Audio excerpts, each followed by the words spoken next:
Hey, look at that. Mike Draco across the line. First tonight, Mr. Broyles in his truck heading fast north to get back to Detroit from Biketoberfest, where we were all together just moments ago. Hey, man, Sunday night here in the Dennis Kirk Motorcycle Studio, and we are getting ready to rock out another 90 to 120 minutes, all the two-wheel bullshit we can fit on a show we call Shop Talk. We're just 4 minutes out from going live with this one. That gives you enough time to hit the like and share button, grab a drink, kick back, and relax. Got a great show coming up tonight as we are all preparing to get ready to go on the big ship. High Seas Rally is finally here. After years in the making, we're finally going. I cannot wait. Spike Johnson in the house. Lisa Ballard, Queen of Chop Cult, thanks for being here.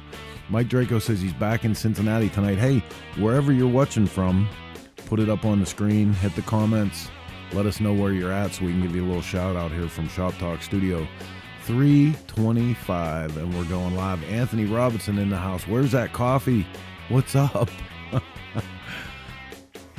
So Broyles is almost home. Mailman in the house. He's going to be one of our shipmates on the High Seas Rally.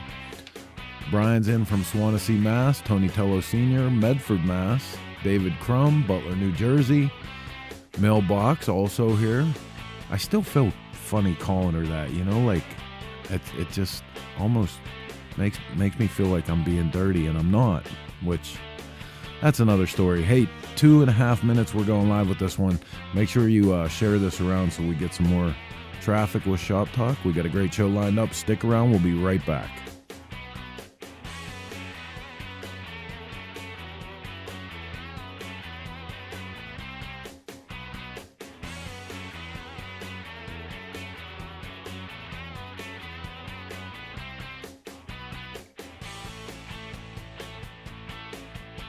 Mrs. Monkey tuning in from the car.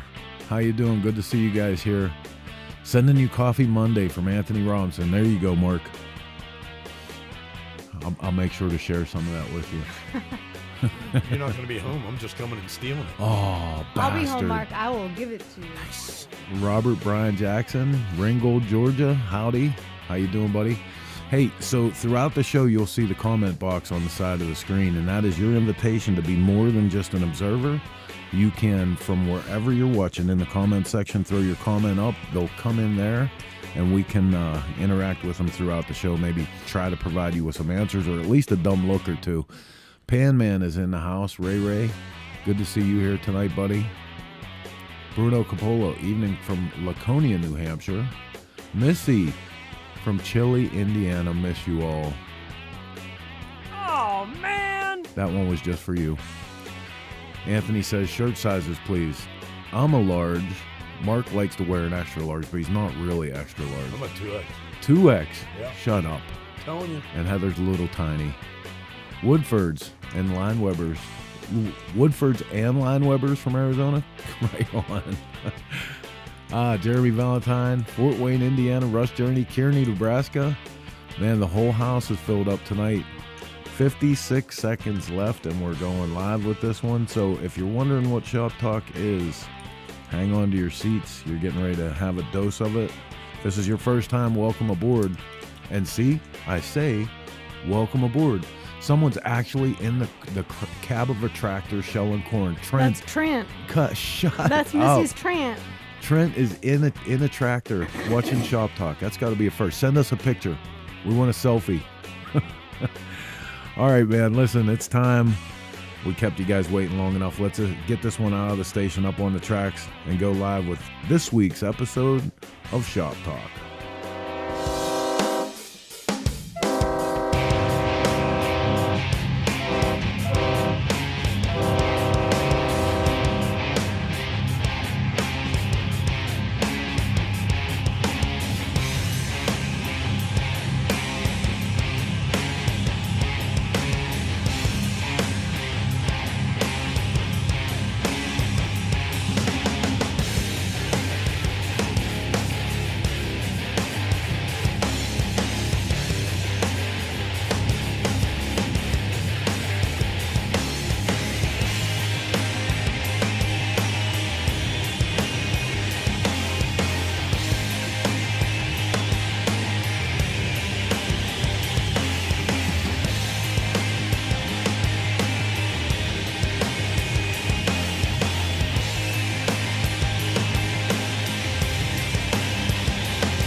Okay, scooter tramps and chopper jockeys all across the land. It's just after 9 p.m., a little later than Heather likes us to be, but nonetheless, we're here. We're ready to go in the Dennis Kirk Motorcycle Studio with an episode of Shop Talk. I'm your host, Chris Cowan with Cycle Source Magazine, and of course, I'm joined by the illustrious Shop Talk crew. We should call you the ringmaster. Yeah, no shit. Huh? I actually got a new little bag when we were on the Cape She's got a new bag, that baby. says ringmaster of the shit show. She's I saw it and I was she's like, got a I new have to have bag. that. She's got a new bag. So, yeah, this is going to be the absolute best part of today. I am thoroughly 100% convinced of that because today has been broken. I don't know how all y'all are doing. I hope it's awesome, but today is broken. Something must be in the air because the minute Mark came in, he said the same thing. Yeah, I almost fell through my roof today.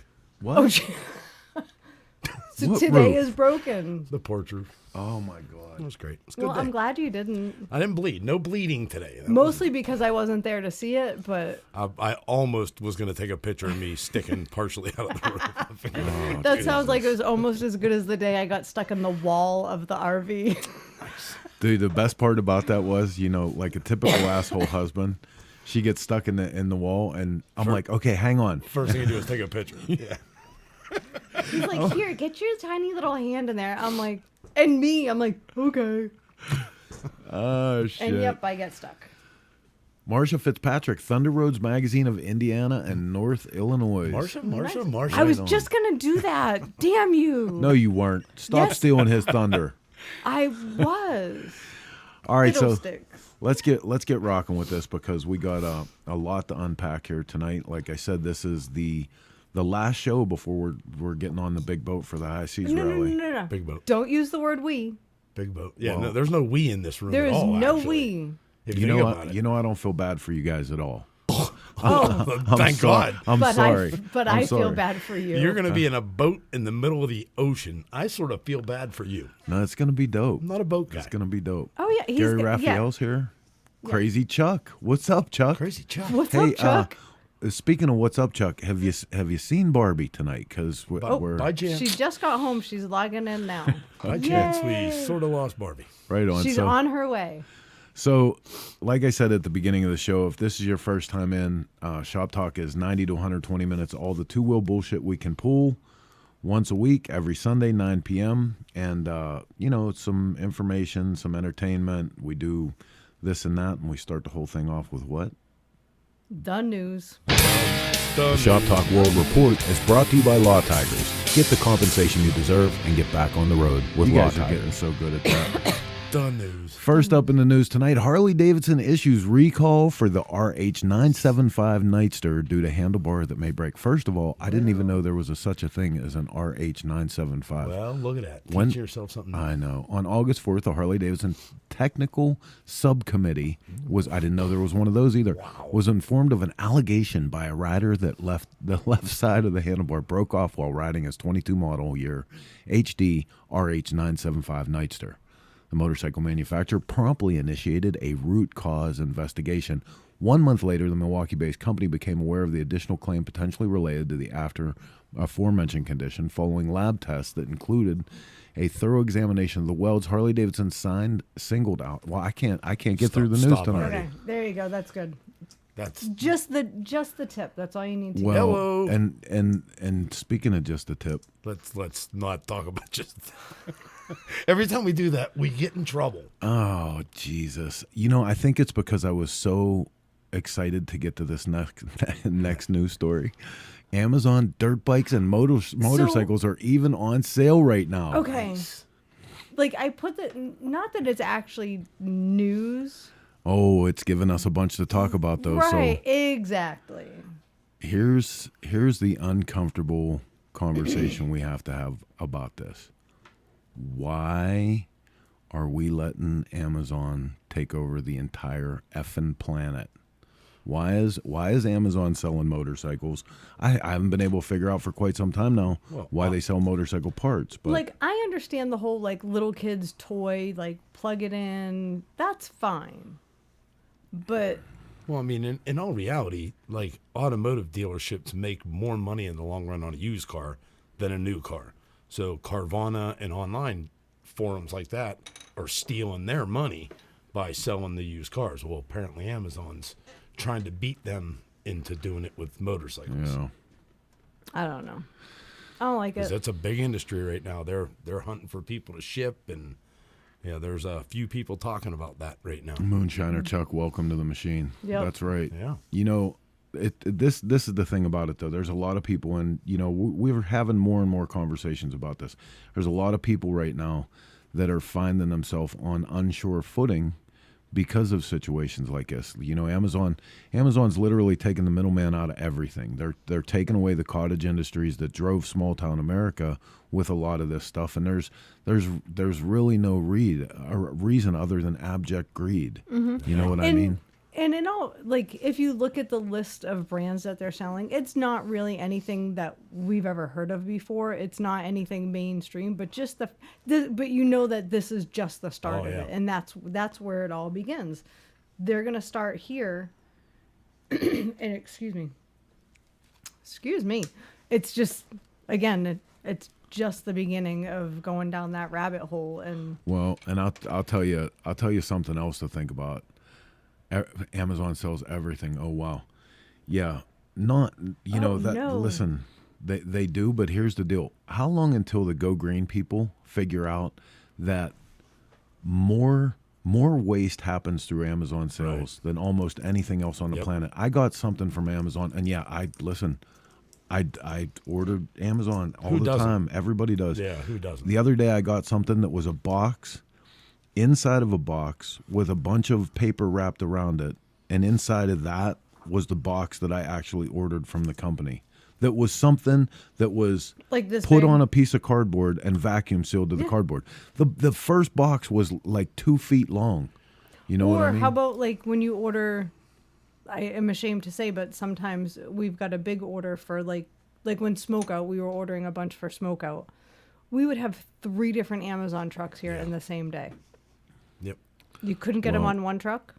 And you know, look, there's definitely advantages to it. I mean, like especially as the small shops and the even the box stores adjust to the Amazon model.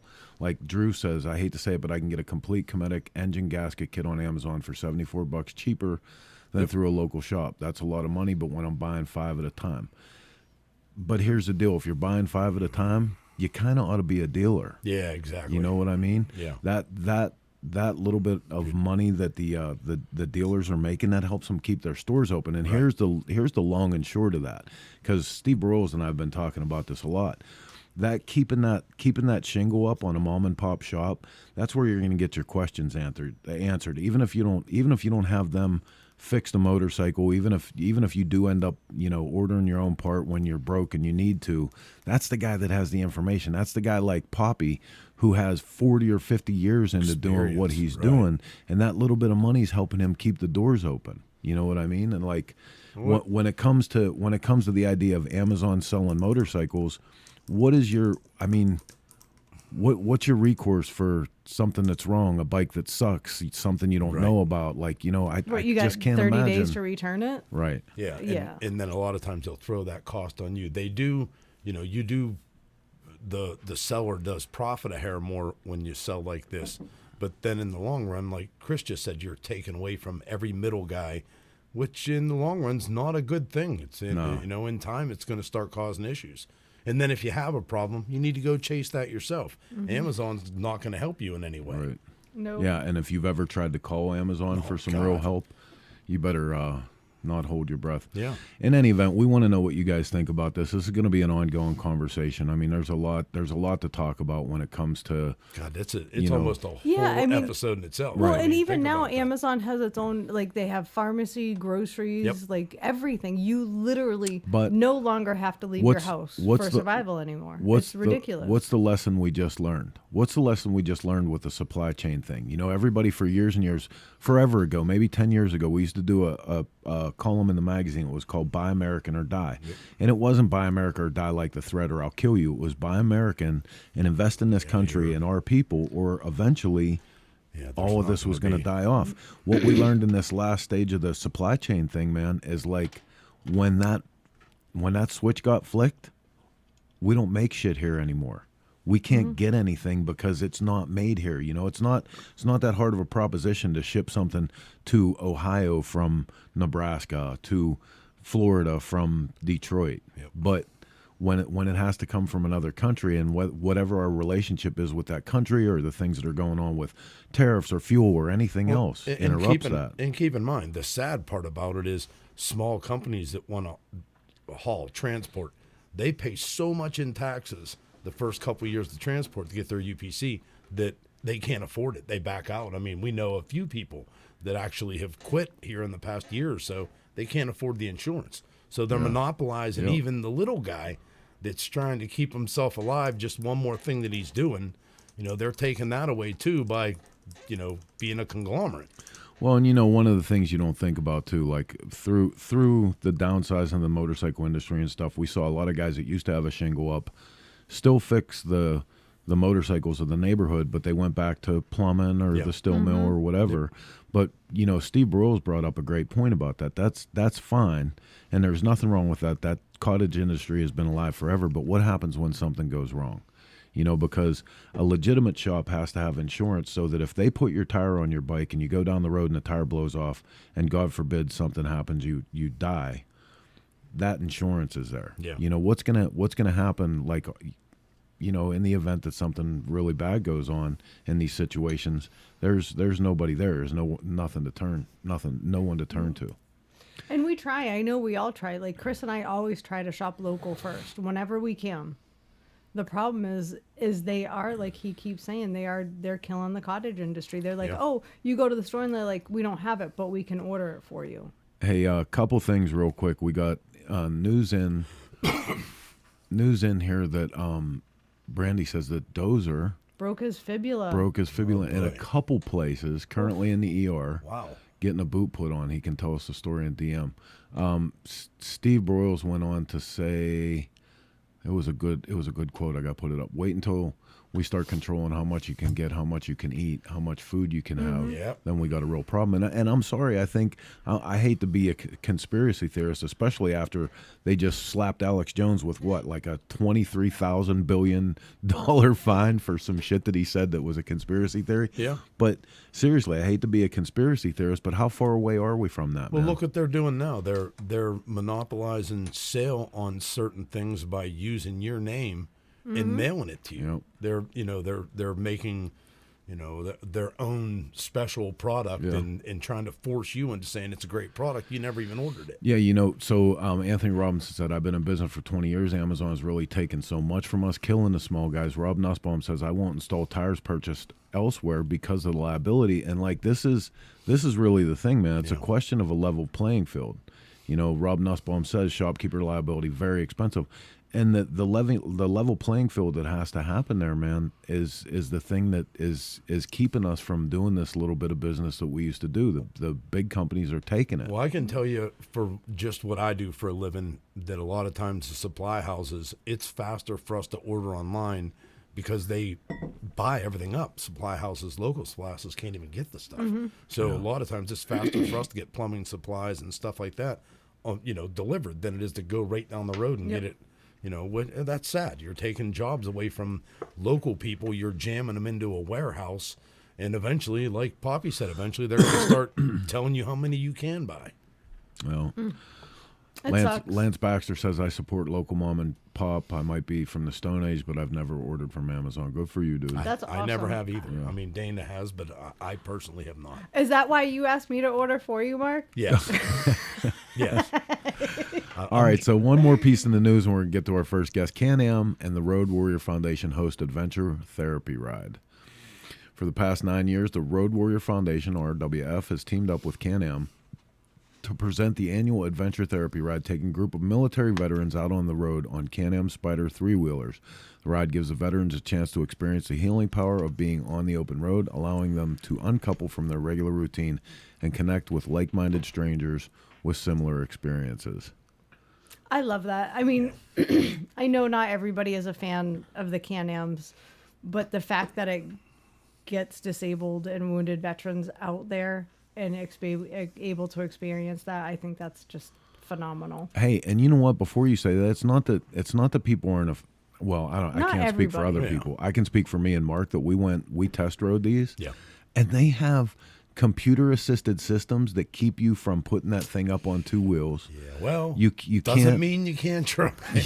you can try. you can't break the tires loose. Like everything dangerous that we try to do with it, Yeah. it automatically keeps you from doing it. No, and I will say, like Janine Jessup, who is now an avid rider, she actually started out on a Can-Am and then went to two Right. wheels, and she said for her that was key. So, excuse me. Oh my goodness, I'm so sorry.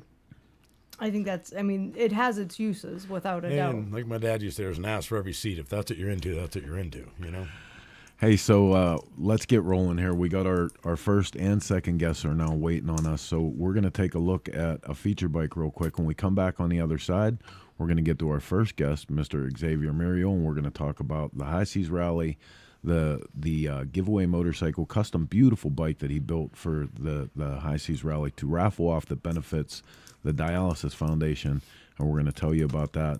First, let's check out this cool bike. We'll see you on the other side. Out of Focus is brought to you by Garage Build. Submit your build, share your passion. Powered by Dennis Kirk.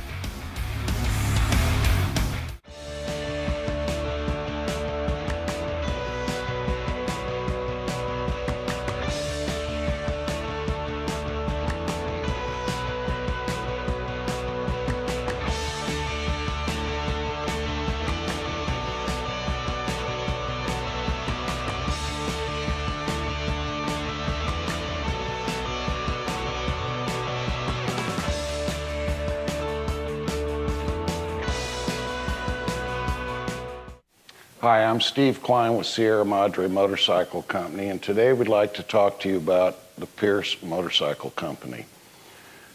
George Ann Pierce started manufacturing in the late 1800s, I believe 1898, bathtubs, bird cages, and ice boxes. Okay. Around the turn of the century, he started building bicycles, and around 1901, he got involved with both steam and gasoline-powered engines. Everybody knows the Pierce Aero luxury car. His son, Percy, convinced his father that this newfangled motorcycle craze was probably going to amount to something. So his dad gave him a building and funded him to start the Pierce Motorcycle Company. Pierce is considered one of the most beautifully designed machines ever made. The frame is actually a 3.5-inch diameter tube that is copper lined. This part and this part of the frame is the gas tank, and the front tube is the oil tank. The power plant, they started in 1908 with a single cylinder and a 4-cylinder inline that was shaft driven. This is the last year that they made Pierce's. This is called the Big Head Single, and it has twin cams. Why would you need twin cams on a single-cylinder motorcycle? This is 598 cc's displacement, so it has a lot of torque. It's a long-stroke, 4-stroke engine, produces a lot of torque and a lot of power. And with twin cams, they simply wanted to give the rider the dependability and the torque and the simplicity of a single cylinder, but they wanted the higher end speed and performance of a twin. It's belt driven. Here's your oil plunger. Handlebars are very distinctive. Early bikes had lower tiller bars, which made it hard to go around corners. Pierce put taller bars on it. It's an incredibly smooth riding machine. It has about a 58-inch wheelbase. It's a little longer than most motorcycles of the period, so it's got a very smooth ride. And it's a very fast motorcycle. Really, you shouldn't go as fast as this machine will go when you're on clincher tires. So, again, Pierce are one of the most beautifully designed motorcycles. They were only in business 5 years. Less than a couple thousand motorcycles were produced, which is why there's very few left today. Thank you for letting me share this with you, and we hope to see you on the road soon.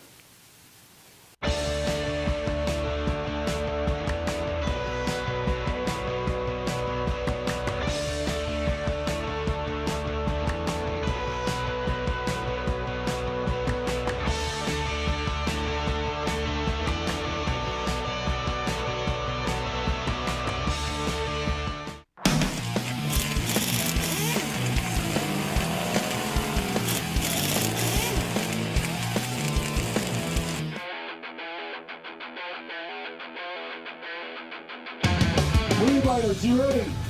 Galveston, you ready? Go!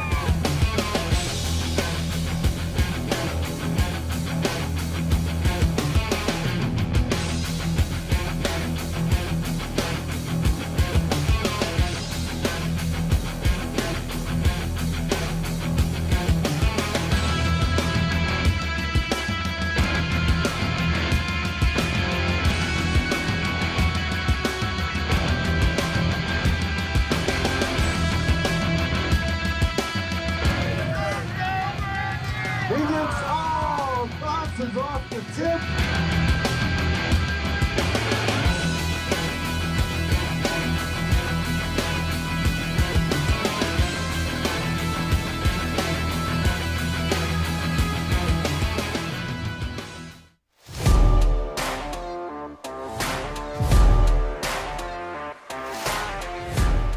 Hey man, this is Chris with Cycle Source Magazine, and I want to tell you guys the High Seas Rally is back for 2022, and it's badder than ever before. The gang's all going to be there. We got more parties, more music, and more good times than ever, and you're going to be fired up too, because this time, the drink's on us. Go to highseasrally.com today, get in on the action. We're setting sail 2022.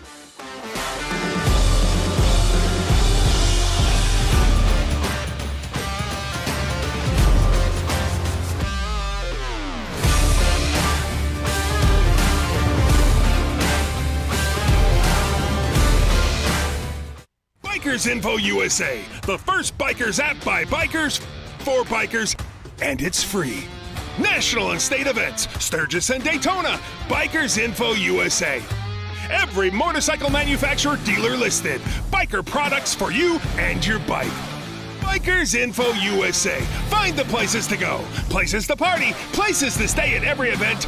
Bikers Info USA. Download it now. It's free. Bikers Info USA. Okay, welcome back to the Dennis Kirk Motorcycle Studio. Hey, real quick before we get to our guest, Greg White has been going back and forth with Rob Nussbaum. Rob Nussbaum can't disagree on either front. I figure if a waiver is good enough to enter to race a bike on a track, maybe one could be effectively crafted to work as a workaround for a small shop.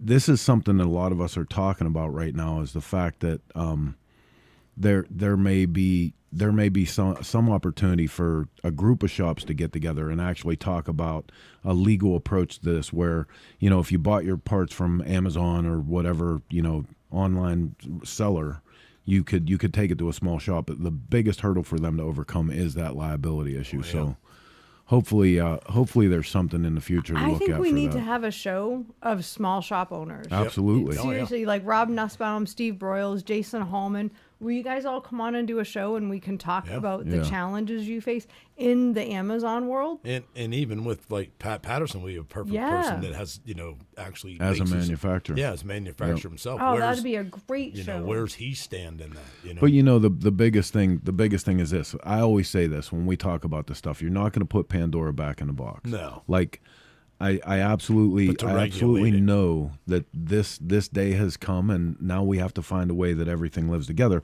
Part of it is going to be some kind of regulatory commission. Nobody likes the government getting involved, but there has to be a level playing field, you know, for everybody that's supplying these parts and the people that are trying to run, you know, whole businesses within the framework.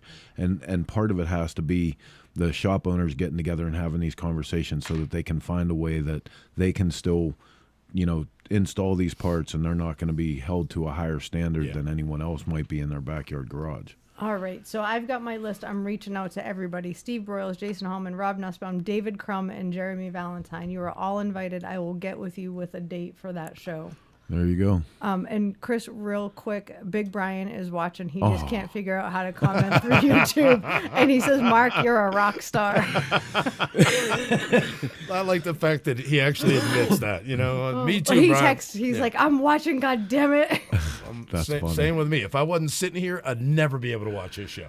So our first guest tonight, and both of our guests tonight have the commonality of the High Seas Rally cruise. They're both going to be on the cruise, and they're both amazing fabricators and creators and artists. Can I say that we have, being on this side, like you get the camera that they show, You know, Yeah. we have seen every part of Xavier's room since he's been on. We haven't missed, like, we've been in the bathroom. We've checked out his closet. I don't know if people realize that, like, while they're waiting to come on the show, like, the camera is on and live, and we just haven't switched to that screen. We are watching. I love that. So our first guest tonight is my brother from the Black Smoke Sinners. Incredible talent when it comes to when he sits on his throne behind his drum set. Over a decade as the drummer for Buck Cherry. Wow, I can't get my shit together tonight. Go blah, blah, blah, blah, shake it out. Shake it out. But then also his second career after leaving the band, he didn't start building custom motorcycles. He started putting a full-time effort towards it. Has built some incredible bikes, was voted Cycle Source Builder of the Year for a year. He's had, numerous features, numerous covers with us. And at the beginning of the relaunch of the High Seas Rally, he was asked to build a custom motorcycle for them that would benefit the Dialysis Foundation. We're going to talk about that. We're going to get him on right now and talk about all things High Seas Rally. So welcome to the show, Mr. Xavier Muriel. Just Hanging Out in the Shop is brought to you by Spectro Oils. Made in the USA since 1966, the best oil on planet Earth. What's up, Papa? Is he sleeping? He's pretending like he can't hear us. Is it actually frozen, or is he doing Seriously? No, I think he's actually frozen. I So hate when that happens. Right when It's been after working all the of that, whole time. the whole time. Oh, that's priceless. Oh, this is back to you saying today is broken. Today is broken. The audio is funky. There he goes. Yeah, today's broken. Well, no, it's not broken. It's just really fucking bent. Yeah. It's bent. Yeah, it's the audio is funky, so I'm gonna move into the other room so that way you won't see my bathroom, my bedroom, or any other part. I was a little concerned when they said they saw the bathroom part. I was like, yeah, for all you people who don't know what's happening, those guys are watching everything that I'm doing, and it's like, I'm just walking around. I'm in a hotel room. It's okay, I'm just gonna go brush my teeth. I'm gonna pick my ears, So. Oh well, the poor son of a bitch. The poor son of a bitch is on an absolute tear right now because he's had to bring all of his stuff, everything that he needed to do for himself for Biketoberfest, everything. He and I both brought trailers and vans and everything that's going to go on the High Seas Rally because we took it all down to Port Canaveral and left it there. And he's still in Florida waiting to get back to Texas. I'm flying to Texas so we can practice with the band. And then he and I and the band are flying back to Florida to get on the ship. Which is it's nuts. Life of a rock star. Yeah. So But there's only one. He's the only rock star. Yeah. Before we I feel. Go ahead, Avi. Go ahead. Xavier. I feel like I'm back on tour without a tour bus or a tour manager for that matter. So it's fucking nutty, man. But it's all good. It's all good. Real quick, before we go too far, Chris, and when he introduced you, he said in your second career, which is the motorcycle building. I want to say, and I've told you this personally, but in front of everybody, like, kudos to you for starting a second career when you did. Oh, because right I on. know how scary that is. Like, and I think it's incredible because you took it and you've run with it, and you've built some incredible bikes since you made that transition. So, I said it before. I'll say it again. Chris was probably the second main reason why. I'm doing what I'm doing. First was my love of motorcycles when I was a kid. My father brought them home, and then being in the band and playing every rally known to man, plus Sturgis, like 8 years in a row, and getting to meet the likes of all the guys. Yeah. Uh-oh. We're losing them again.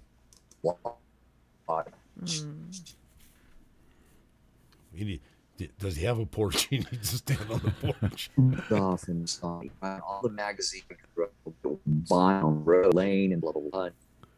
It just kind of. I never set out to do any of this really. I mean, the first one I built in my garage, my one-car garage in Burbank, because I needed to find something to keep me occupied and out of trouble. And I remember Billy very early on telling me, stop paying people to do what you want to learn how to do. Yeah. And that was the beginning of it. It was you know, he gave me my first welder, and then blah, blah, blah, and then that bike that I built was bought by a gentleman because he saw it at a restaurant in Burbank, and then Chris was like, "Oh, you need to." And it all just kind of, it all happened really organically, and I still don't believe it. Sometimes I freak out, and Donnie Luce and all these guys at the Smokeout rally, who once again, you know, I spent so much time reading about and watching and learning. Forgive me for the word, but in a room full of rock stars, I was comfortable. I was standing next to Joey Kramer from Aerosmith and Tommy Lee and all these other guys, and I was just like, yeah, this is what I do, you know. But when you decide at the ripe old age of 48, you know, that you're gonna make a change in life, oh, dude, it's really fucking scary, you know. But the thing that I had most positive in my corner was I had a group of friends, as well as my family. They were, you know, my mom didn't really understand it. She still thinks this is a hobby, just like she did with drums. You know, she's like, "You're gonna grow out of it. You're gonna go back to college," or something, you know. So, but I had a circle and a network of guys that were there from the beginning, that were very, very honest with me about the horrors of the motorcycle industry, the chopper industry, the illusions of a shop, and the delusions of grandeur, you know, that most guys come into this. And I'm sure Chris has seen 98% of them, and so have you guys. You've all been in this a lot longer than I have. The guys who have this cool bike, and the next thing you know, the heads are bigger than the Hindenburg. They can't fit through the door. And then where are they now? And it's kind of like Chris always says, he's, "Hey, that's great. That's awesome. Fucking A, right on. What's next? Where's the next one?" And I'm fortunate enough to have that, but it's still really scary, you know. And in speaking about the Amazon thing, you know, I don't have a service shop.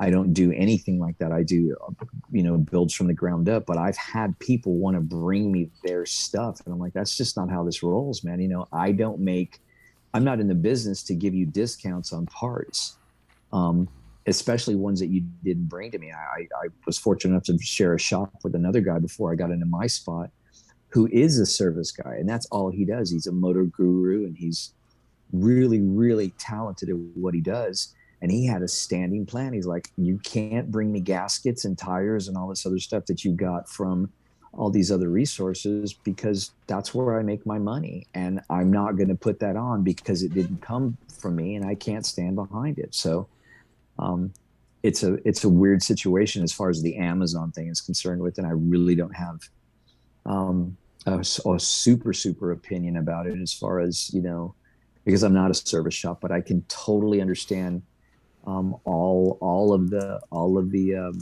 you know, the truth behind it, because it's pretty scary, man, you know. But hey, as far as my shop, I'm absolutely freaked out sometimes, like that it actually exists. It trips me out when I look over and I see my hat sitting on the table and it's got a logo. I'm like, wow, that's pretty bitchin'. Hang on for 1 second while we're on the Amazon thing here. I'm not going to cut into your interview any more than this, I promise. But Eva Torres says, "These cheap motorcycles are drop-shipped items from a supplier in China. All you could sell the exact same item on Amazon. There are two issues here. Amazon is just a marketplace. Very few items are sold by Amazon." You're completely wrong about that, because Amazon waits to find out what shit's hot, and then they fucking own it. Exactly. And they sell it. So pull your head out of your butt for that. 2, more people should ride a motorcycle nowadays, should be on a bike shifting gears and off their phones. I absolutely agree. The problem here, and you say you're an entrepreneur, the problem here is ravenous capitalism. Yeah. When the country that all of this commerce is going on in makes nothing from it, and the federal government's done a very good job of making sure that Amazon has to pay very little in taxes to support our tax base, our neighborhoods, our anything. from that. So Amazon being the reseller is not even an excuse, because Amazon is the only one that makes money from that sale other than the Chinese manufacturers. So that's exactly my point. And who are the mom and pop shop owners? They used to be everyone in your neighborhood. Yeah. That's the problem. Here Or in Pittsburgh, there used to be 35 different aftermarket shops around the area, and they're gone now because of this. Just a few. So, left. excuse me if I speak passionately about this, and I promise you, please come back. We'll advertise when we're doing this show, and we're going to have a bunch of these mom and pop shop owners on. Please come back and interject this yeah, opinion. I would love to hear more, because it actually goes on to say, I just don't see your point of saving the mom and pop. Who are they? Yeah, Please come back. Parents, Hold on. My parents were both self-employed. Let me chime in on that one right here, because as a guy, as a builder, as a shop owner now who came from a place of mom and pop shops in Austin, you cannot go to those shops and get the expertise and advice and all of the knowledge that those men and women have because of the years of experience that they have. You're not going to get that from an Amazon person on the phone. No.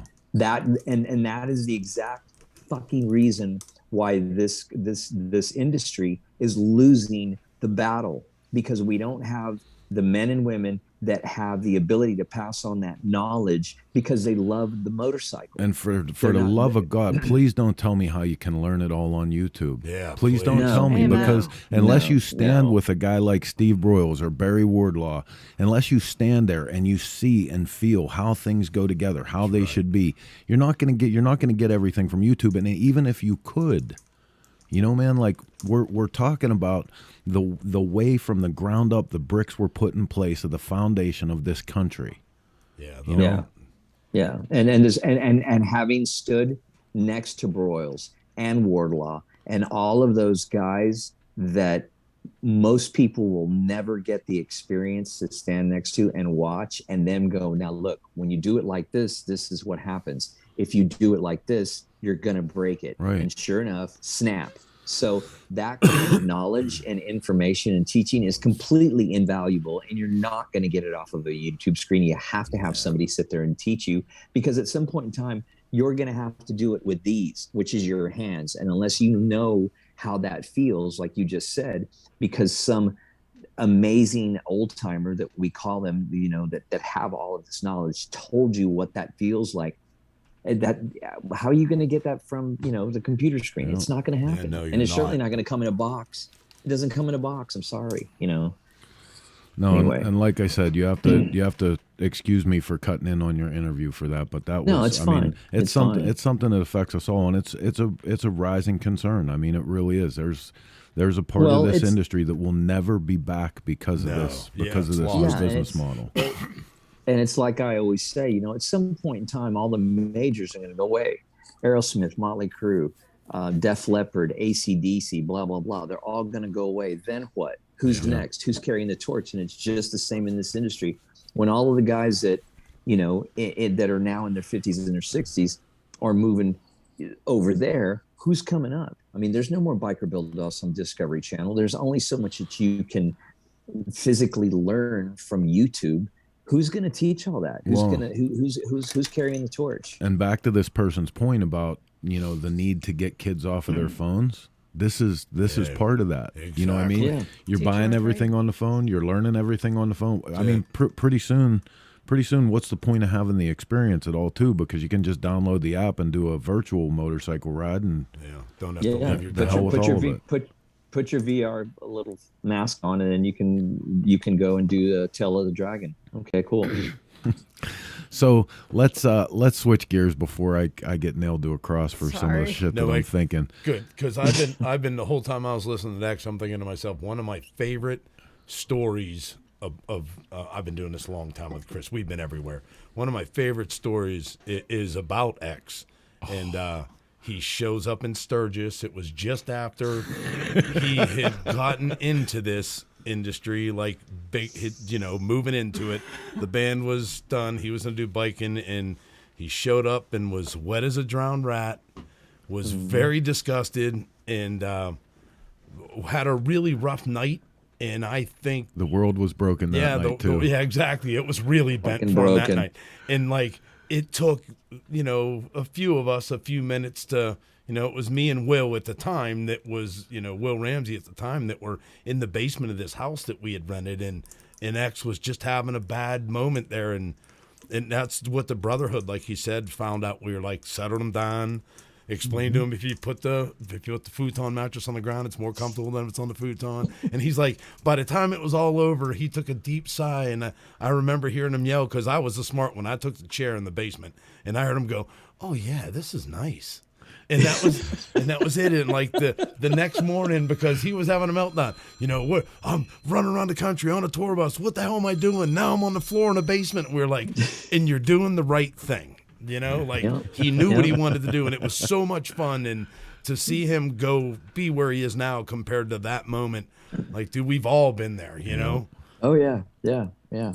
And that's it's all of those amazing experiences for me. Each and every person that I've ran across, that I've learned what I've learned thus far, which is really nothing compared to the guys that have been doing this 35, 40 years. The Lanes, the Coxes, the Cochrans, the Broyles, is that I when they talk, man, I shut up, because I know, it's like the Game of Thrones. Nothing, Xavier Muriel. Nothing, and I don't.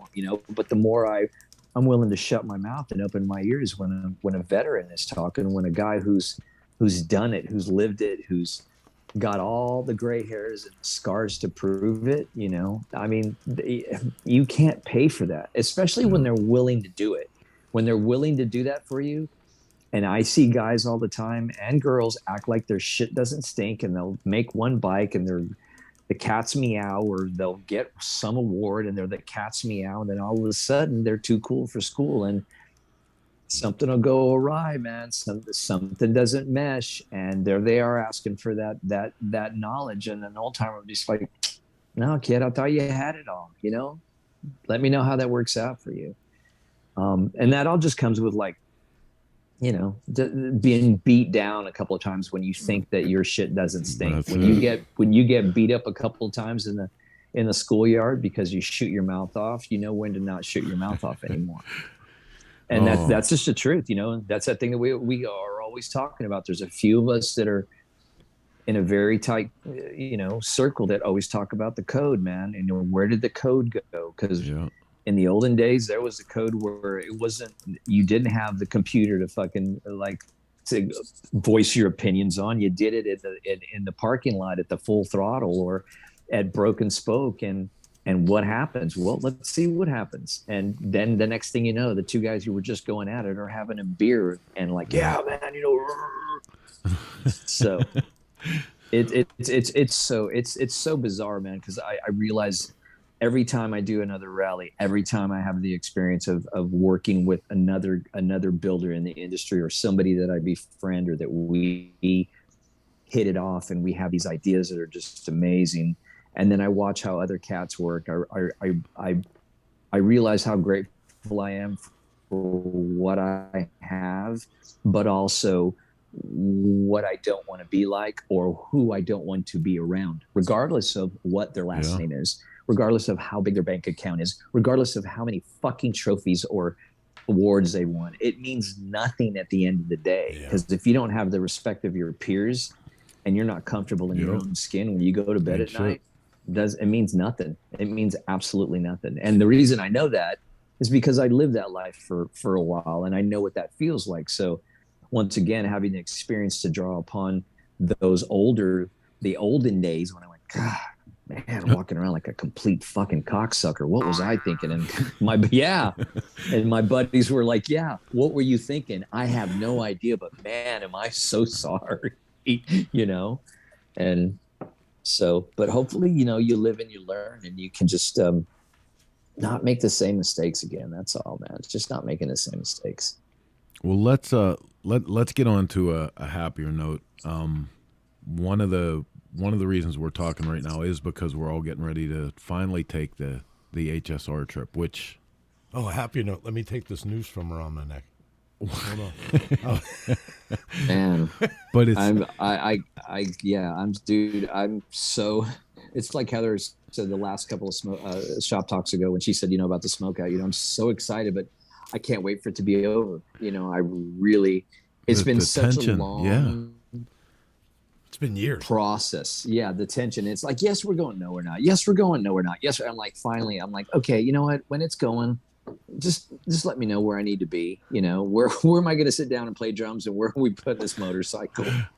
So that's what I want to get to. It's happening, man. It's finally happening, you know? So that's what I want to get to is this motorcycle, because, you know, this is, man, like every time you do a bike, you step it up, and that's the goal, you know. But this is to think of somebody just leaving this ship and owning that motorcycle when it's all done. And then behind that too is the cause, you know, because the whole thing, you were actually telling us in pre-show that you met people that are literally coming on this cruise just because of this effort. Yeah, I met a couple today that the lady of the couple is on dialysis, and she won one of the gift prizes, which allows her to come on with her husband and go on the High Seas Rally and have an amazing cruise, but still be able to get her treatment. And for, you know, dialysis patients, man, that's everything, dude, because these people are strapped to a chair 2, 3, sometimes 4 times a week at multiple hours a session, you know, getting their blood cleansed and getting things removed from their body that their body doesn't do anymore, that the things that we take for granted every single day. So to meet her and see how grateful she was, and the gleam in her eyes, she said, I get to have a life for a week. I was like, man, I mean, yeah, dude, if you can't do it for that, get the fuck out of the business, man. Forgive my French, but you know, I mean, I couldn't have been more happy and proud to be a part of this, all of it, the last 3 years of my life, the ups and the downs and the scheduling and this and that, and the successes and the failures, and, you know, everything, for that one moment, for that woman to look at me and I could see how happy she was. I mean, I was just like, I'm good, man. I'm good. You know, I can get off of that ship. And yeah, it's been a lot of work, man, for a lot of people. But once it's done, the joy that it's going to bring to those people and everybody that's on the ship, but specifically the dialysis patients that get to have a life for a week, is you cannot buy that, man. You just can't buy that. So, well, there's going to be a ton of great stuff too. I mean, you know, we're going to put the link up 100 times here, highseasrally.com, but you know, Pirwitz is going to be there. Yaffe's going to be there. Rick Bray, you know, Tom Kiefer. We have a ton of builders that are doing segments, and it's the only rally that you can go to on a cruise ship. It's the ports of call are going to be ridiculous. There's going to be a ton of fun going on, but to have that component as part of it, like, those guys deserve some mad props for that. Oh yeah, absolutely. You know what I mean? every one that's on there, I can say with absolute fondness that I have spoken to about the ship, starting with you. You were my first call, which was, I need you to be a part of this because I know what you and the Source Media Group machine can do, and I need your help with it. And you went, absolutely, I'm in. Then it was on to, they asked me, so what do you need? I'm like, I have no idea. I've never done this, but let me think about it. Okay, now I need a van. And there was a van. And then now I want to invite some builders. I want to bring some friends along. I want to make this a very industry related type thing, but also understanding what the cause was, and make sure that we're all in agreement as to what direction we're moving. And not one person ever looked at me and went, hey, you know, man, do I get paid? Is what's in it for me? It was just like, yeah, what do I got to do? Yeah, you know, every builder that you just named off, they were in all the way, you know? So I'm hoping that this one is a learning experience for everybody, but more so in the fact that all the parties involved really see the potential in what we can do for the years to come, you know, and make it bigger and better. I mean, I want it to the point where people are scratching and clawing, vendors and manufacturers out there going, how do I get onto this ship, man? Because like I heard that it was the bomb. I'm like, yeah, you know, so that's the idea, to make it bigger and better. Well, I have to take this opportunity because I need to do this during your segment because I started on this little trip before I saw the incredible treasure chest that Barbie made.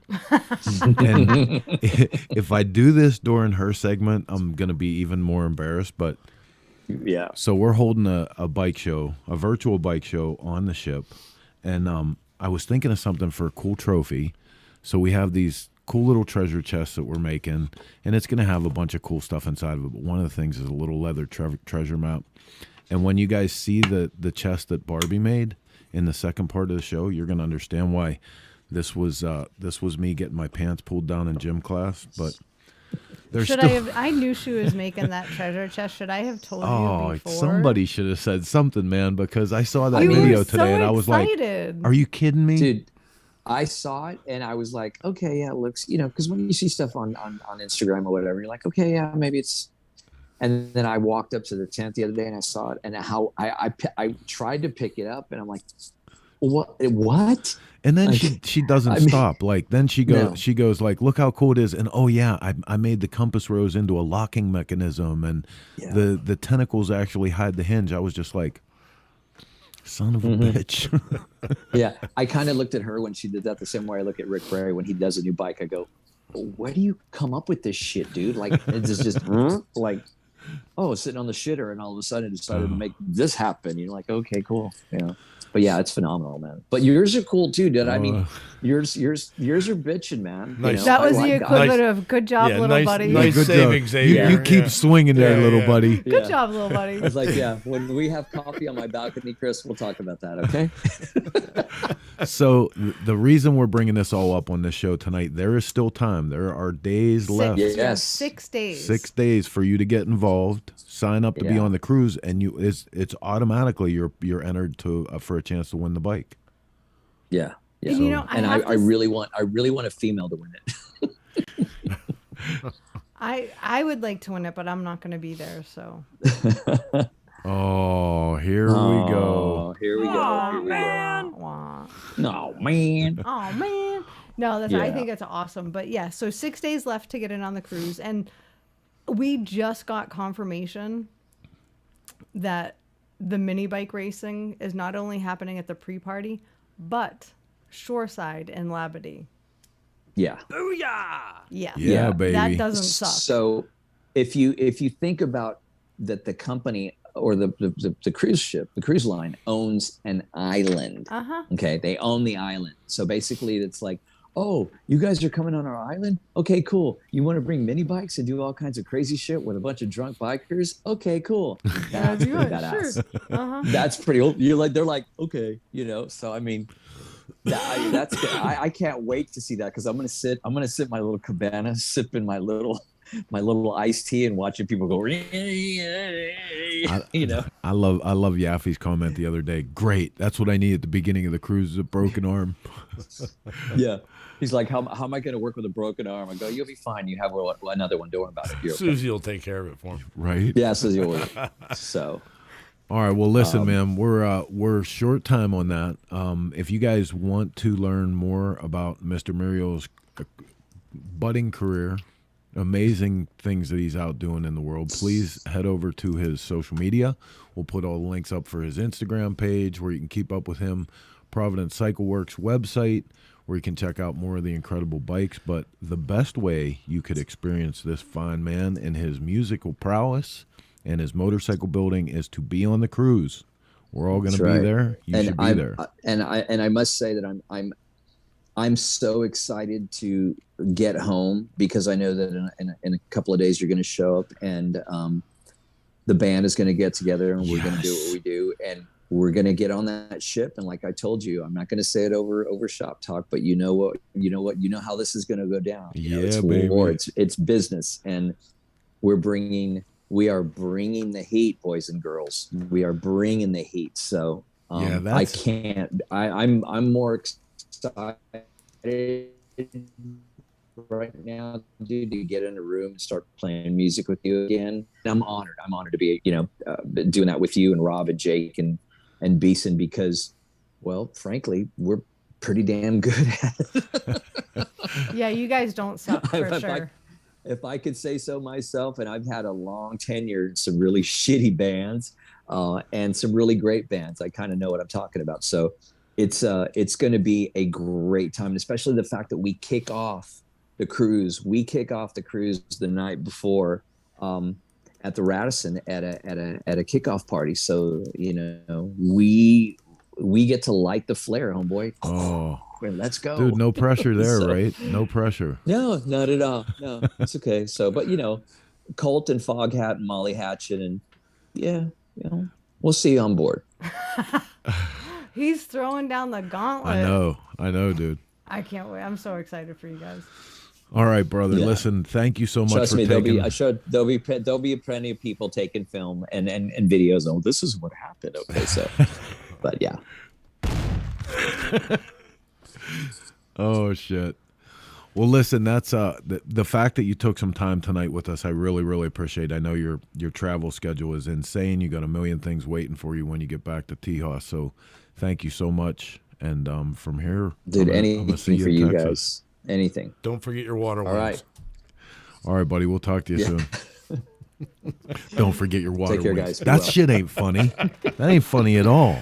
It sort of is when you're not going to be there. Yeah. So our second guest is waiting in the wings. We're going to dip out real quick and check out a new product. On the other side, we're going to be right back with Barbie the Welder. You're watching Shop Talk through the courtesy of the Dennis Kirk Motorcycle Studio. Stick around. The product spotlight is brought to you by Drag Specialties, the world's largest distributor of aftermarket accessories. This is the Halo Maker LED headlight from Hogworks, a brighter, clearer way to light up the road ahead. The Halo Maker's claim to fame is that it increases road visibility by up to 200%, using a slick combination of a 45-watt super bright LED bulb pushing out 5,400 lumens, situated masterfully behind a shatter-resistant polycarbonate projector lens, and its specially designed DRL halo ring, an important feature for helping other motorists see your bike from front and side angles. But what about construction? The Halo Maker is encased in an extremely durable aluminum housing with a buzz-free anti-interference design. So not only is it vibration and shock resistant, but it won't release any unwanted signals into the air that could interfere with your Bluetooth comm units, your stereo, or passing vehicles with CB radios. This headlight is simple to install with its plug-and-play design, but fitments do vary, so be sure to check out the DK site to find the right one for you. For now.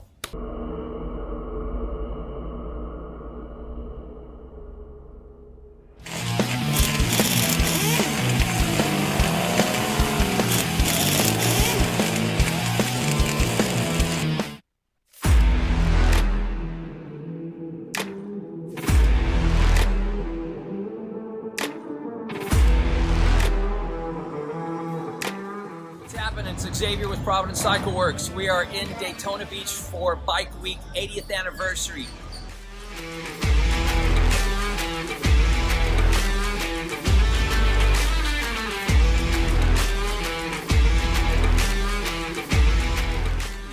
Tomorrow night at the Broken Spoke, right before Hairball at 6:30 p.m., we will be revealing the High Seas Rally giveaway bike that I built for the High Seas Rally Cruise in October.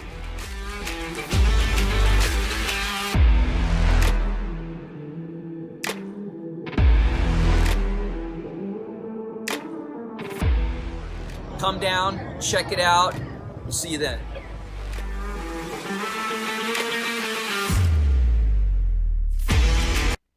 We're the Law Tigers, America's motorcycle lawyers. We understand the challenges riders face every day. As riders, we want to share the road and be seen by motorists. Remaining visible is critical to our safety and well-being.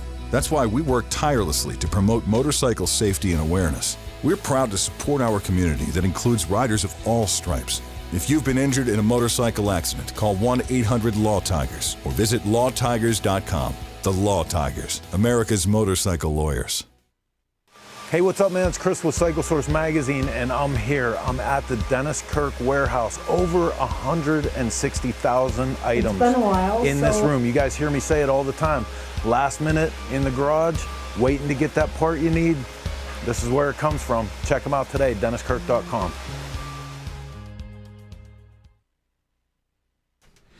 Okay.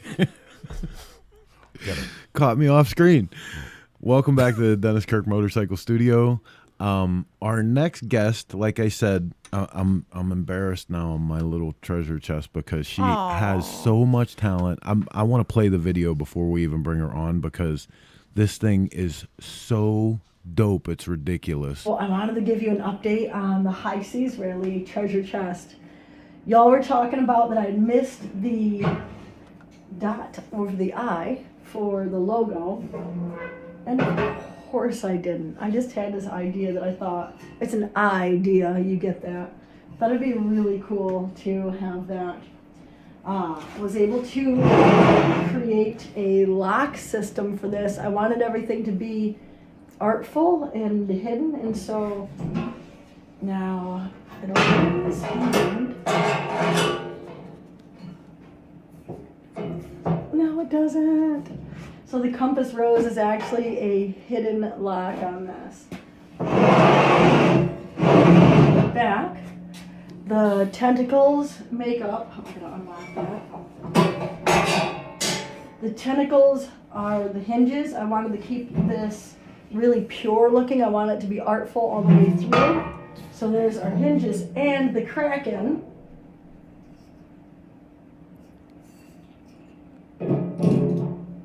Gotta have the rum holder. Ta-da! Now I still have to color it. I've got a little bit more to go, but what do you think so far? I'm so excited about this.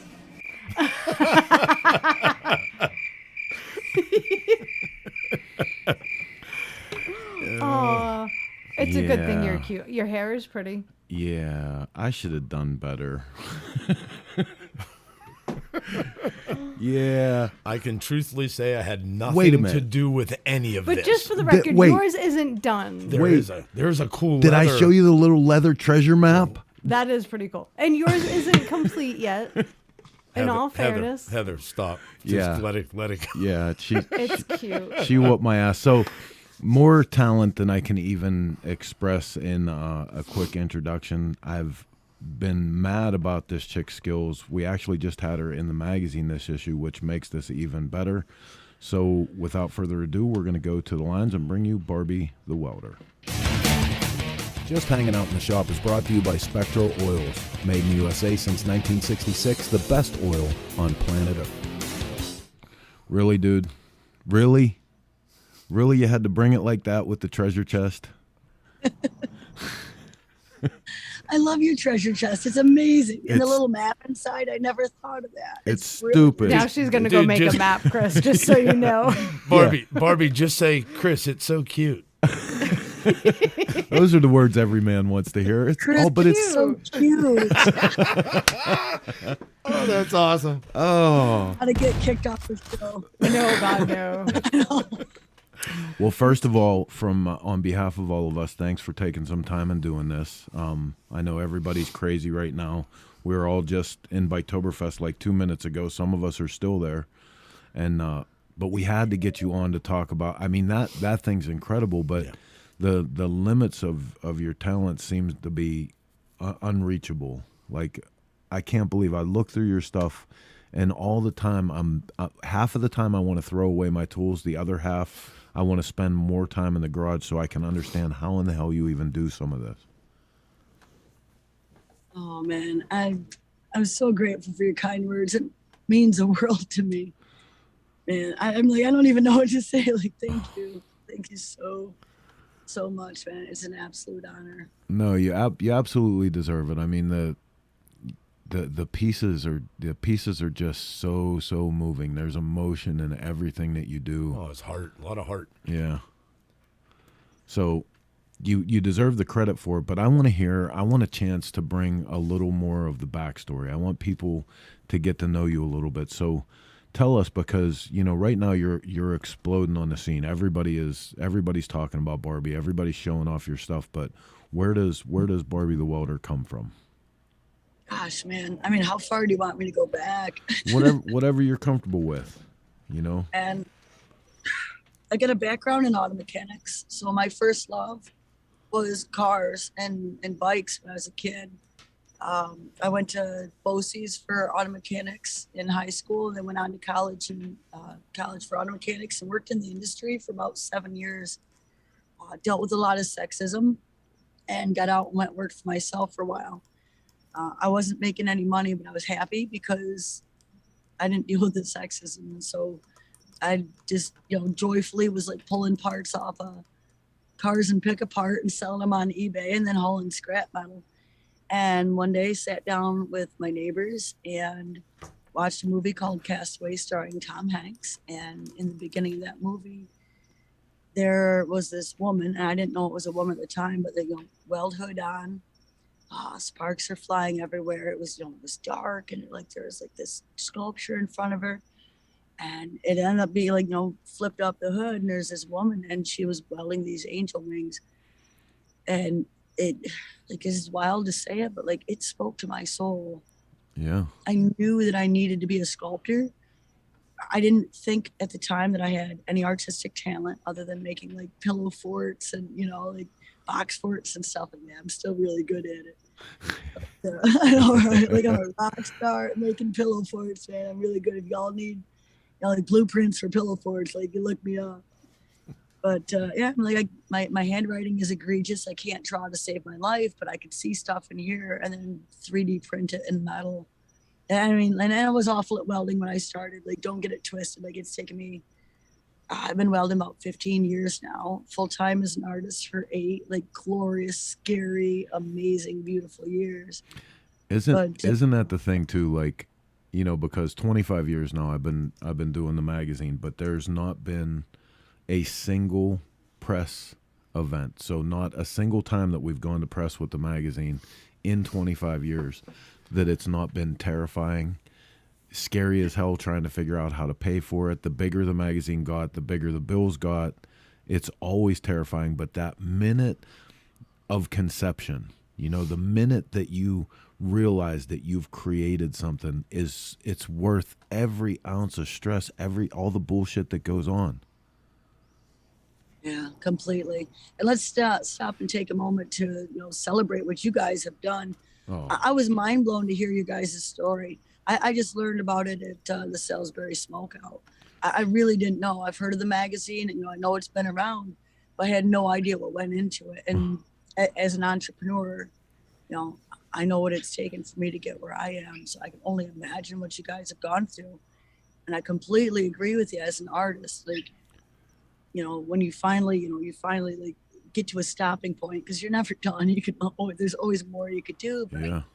When you get to that stopping point, you're like, okay, this is as far as I can go. It's time to, time to show the world, time to publish. It is effing terrifying. It is. It's raw. It is. It's raw. It is. This is me, and there's nowhere to hide. This is everything that I've worked for the last, for me, 15 years.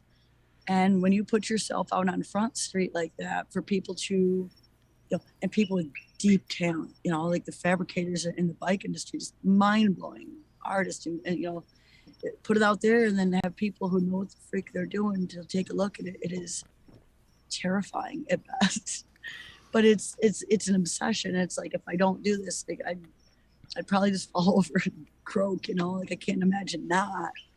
But there's this draw, this pull, I have to do it. But it's exhilarating and it's terrifying all at the same time. But I wouldn't do anything else. No, and I think Xavier and I talk about that all the time. That creative process, there's something in some of us that it has to be that way, because, and I don't know if this is like this for you, but if I don't find myself in a positive direction of creation, I don't have any middle ground where I can just be.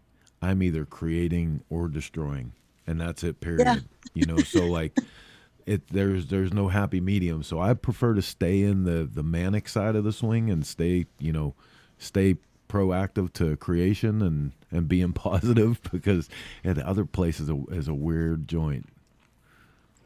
Yeah, definitely. I put myself on what I lovingly call death ground, where it's success or death. And I take on jobs, I take on commissions that I know are going to be the death of me if I don't just nail it. You know, like doing something like Davy Jones or, you know, like the firefighters guys showed. Those pieces there, like people know what Davy Jones looks like. And if you don't, for me, if I don't push myself to do, you know, everyone knows what he looks like. So if I screw that up, if he's not like, you know, on point, people are gonna be like, that's, you know, that's crap. And like, but that right there, like that, putting yourself in that position where like you have to push yourself, you know, and like the scary, you know, like the scary stuff, it's just like, that's where the improvement is. That's where the creativity is. Like that's where the. And listen, I got to tell you too, because not even just the shape, because it's amazing. It's amazing that you have so much detail. I mean, the hat looks like folds of leather, and you know there's so much detail in it. But I'm a welder, and I've done welding sculpture. I know what it took to get all of that texture. That's time right there, baby. That's picking every single little line, every little accent. You're making choices. Yeah, it's like oil on canvas with metal. Absolutely beautiful. That's one of my favorite of your pieces ever. Yeah, I kept him. Did you? I kept him. Yeah, he's in my shop. There's a lot of people that have asked to buy him, and I continue to raise the price. I wouldn't let him go if they do. Well, and I mean, you know, with it's that just like, one, look at, like normally he's behind me for interviews, man. Like that right there, that was the scariest thing, I think, as far as, because, you know, I can make an angel, right? Like I can make her look whatever I want. And there's no one that's going to be like, oh, that's not an angel. The Like, angel, it's yeah. angel. It's my, you know, it's my angel. When you start toying around with characters that are well known like that, you know, you're treading on real tricky ground, because you have to nail it. Because, you know what I'm saying, like one little wonky eye or whatever, it just, oh yeah, it's, you know, it's scary to do that, but that's where the growth is. And that's where, like, I'm competitive against myself. Like I have to beat what I did yesterday, and like doing stuff like that. I'm just like, like telling people live on Instagram. I went live on Instagram and said, this is what I'm going to do. yeah. And man, I was just like, you know, you get that, like, I feel like I'm going to throw up feeling. I'm just like, don't say it. Don't say it. Don't say it. Like, I'm going to weld Davy Jones as a hammer holder. What is wrong with you, girl? It's just, it's incredible. Do you have any idea how much time that took you? Like, do you keep track of that when you're on something like that? He took 3 weeks. That's like, it? I don't know how many hours. I'm approximately like 16-hour days. Right I've on. learned it. Like this summer, I've started taking days off, which is really magnificent. And which, you know, coming to hang out with y'all. Now, you know, I'm still at Biketoberfest. They can't get rid of me. Well, but in fact, I moved down here, so they really, really can't get rid of me now. That's awesome. You know, it's like I can tell you, like it took 2 months to make the firefighter sculpture. I can't tell you, like how many pounds of wire, or like there's a couple miles of wire in there. Wow. You know, but like people, like I don't slow down enough to really kind of track the time. I don't know if that's right or wrong. It's just, I'm like, I got better things to do. Oh no, You know, I was just curious, because to somebody like me who doesn't have any of that ability or creativity, that is months and months and months. So for you to say 3 weeks, that's incredible. Thank you. You know, and the thing about it too, like, you know, being an artist, I can tell you that I prefer to paint big canvases because I can do a lot of detail on a big canvas. I was always amazed with Richie Pan, because if you've ever seen Richie's canvases, most of them were small, and he would still kill it with detail. Like, I have no idea how he killed it so much with detail. When you look at your pieces, and I talk about how each piece has so much emotion in it, there's feeling and texture and movement, and to see a piece like the firefighter piece, that makes sense. You have a lot of canvas there, you know, but moving through some of your smaller pieces, like this one is amazing, but then to look at something like this, like there's still so much of that in that thing. And how wide do you think that thing is from tip to tip? So she's 6 inches tall and 15 inches wide. I mean, that's not a lot of room for how amazing that piece is. Thank Where you. do She's you- one of my favorites. Where do you come up with the ideas? Do they give you, like an idea, or do they say, "Hey, this is what we're shooting for. Run with it"? Depends on which piece you're looking at. So Davy Jones, that was my I was gonna make a simple hanger. Like I've got a lot of hammers. I like to hit shit. Hammer down. But I just was like, oh, I'm gonna do Davy Jones. Like Hope, which is the name of that the angel sculpture you just showed. I saw her in my mind. So some things I'm drawn to create, and others a client will approach me. So for the firefighter, I was approached by the city Corning, New York, and they said that we want a firefighter rescuing a child. That's as far as that's the direction that they gave me. The gentleman that hired me to do that has seen my work, and I have gotten kind of bougie, and I'm like, I like creative freedom. I like to work with clients who will give me creative freedom because I'm like, I got you. I'm like, I see something and think this would be really cool. And like, I can't draw, but what I could do is I can go online and I can use like this program that I use to, I program my CNC for some stuff. So I'll use a program and I'll just kind of like, here's the ladder, here's a curtain. And I try to just show them pictures, and I'll show them a 2D picture and I'll say, okay, like this is good. And I'm like, this is going to cost you this much money. And then they pay me. So a lot of my clients, I'm blessed. They give me full creative freedom. The High Seas Rally, when I spoke with them about when they approached me about the sculpture, they said, I gave them two options. I had two ideas. I said a pirate ship would be really cool, or a treasure chest. And the treasure chest, coolest idea, but I want the client to be happy. So I'm like, I'll kill either one. You know what I'm saying? Like either one would be friggin' sick, but like the treasure chest for me, I'm just like, that would be just, really fun. And they came back and they said, okay, make us a treasure chest. And that was as far. I'm like, it'll be bronze and steel. I'm like, and go. And that was all, that was what they let me do. And then I just come up with what I come up with for it. So. Well, that's cool. At least you get the freedom to make the decision on, what it's going to look like, more than somebody saying, hey, do this for me here. And obviously, artistically, you're blowing it out of the park. So, that's pretty awesome. Well, when I first started, like this is a process, right? Like, I don't think that I can't speak for anyone else. I can speak for myself. When I first started, I made really simple things, and, I made what everyone else told me to do. I weld everything from trailer steps to security bars for a gun shop, security case for a gun shop, whatever people come to me like, yes.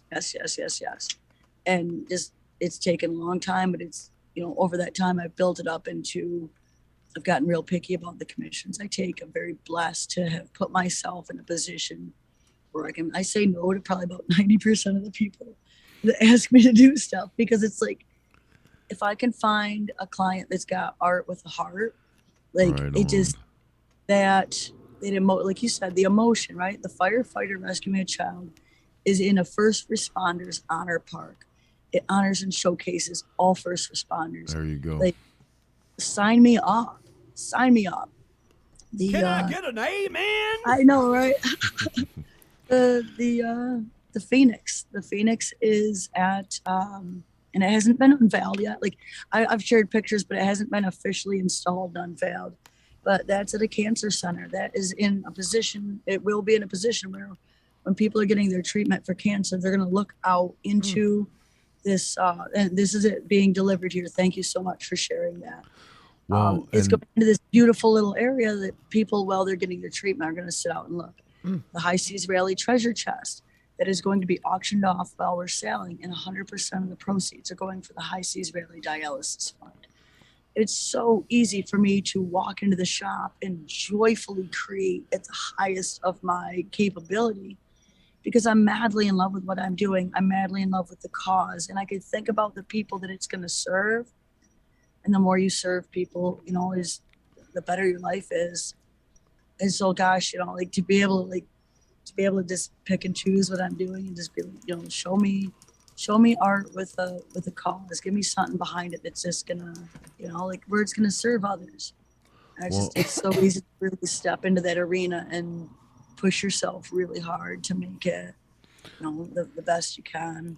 And I want people to understand too, like when you talk about humility, this woman is the definition of humility. I watched, the reason I brought that Phoenix thing onto the show, I had to talk about that because I was so moved by your post when you were taking, I believe it was that sculpture.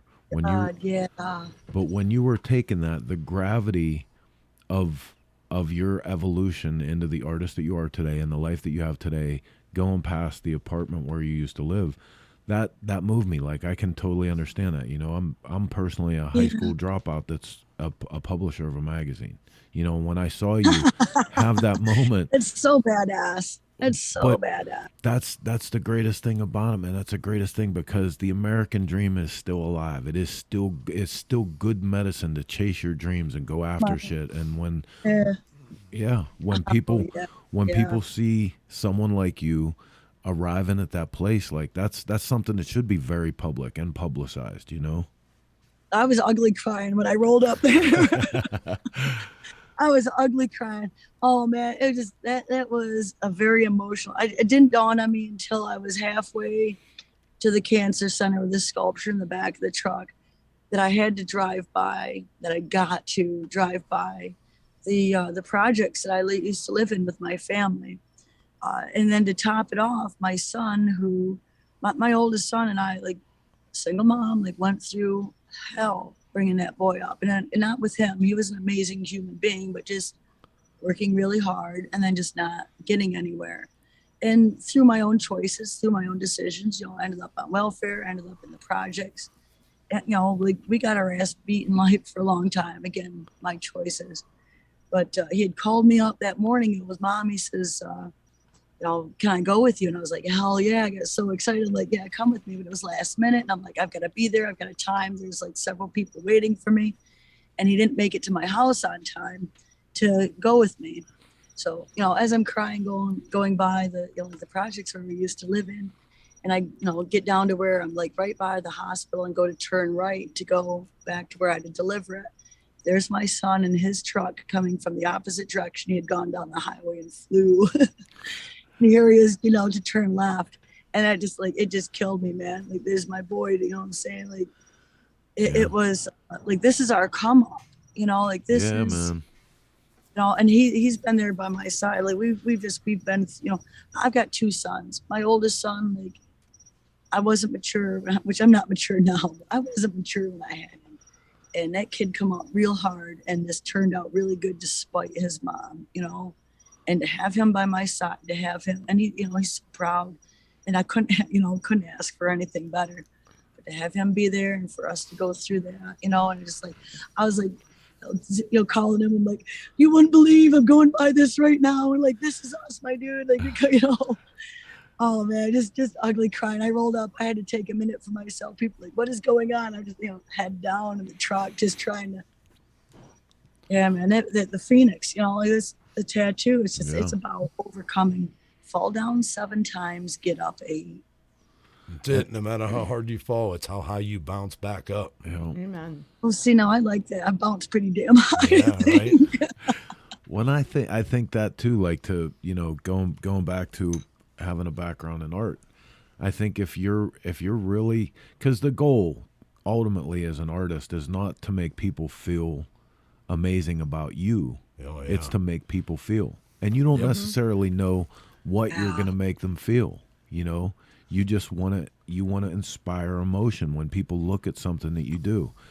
So I think to effectively carry that out, you can't leave anything on the table when you make a piece of art. You have to put so much yourself into it that you are emotionally bankrupt at the end of a good piece.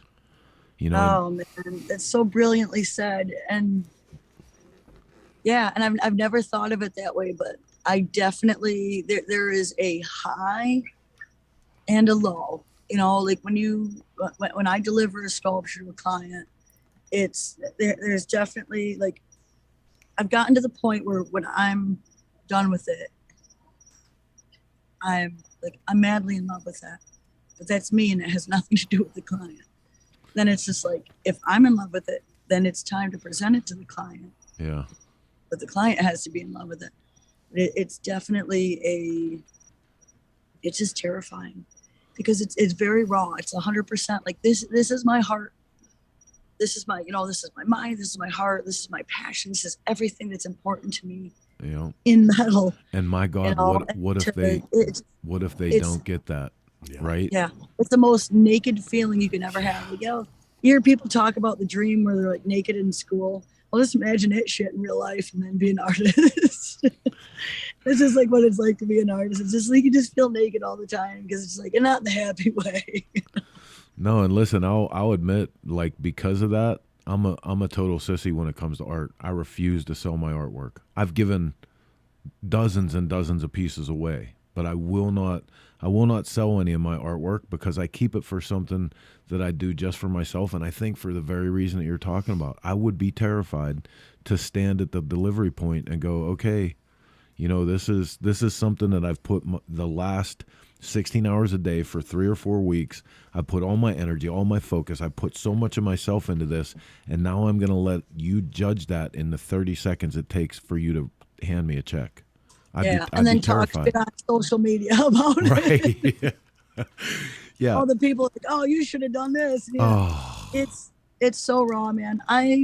It took me approximately 7 years from the moment I decided to be a sculptor until I created my first sculpture that I designed here and then made in my shop. It was a 7-year journey of saving up money and working and learning and saving up money again, fixing my credit, and then finally being able to make my first sculpture. It took me 40 hours to make it. Weirdly, I made a 3-tier chandelier. Don't ask, because I've been the queen of the trailer park more than I've ever lived in a house with a chandelier. And I'm not sure where it came from, but like that's the idea that came to me is 18 inches at the top, and then it went 18, 12, and then 9 inches, like just 3 tiers, like metal panes, 40 hours to create. I got done with it. I hung it in my garage, which is where I made it. It was hanging up anyway.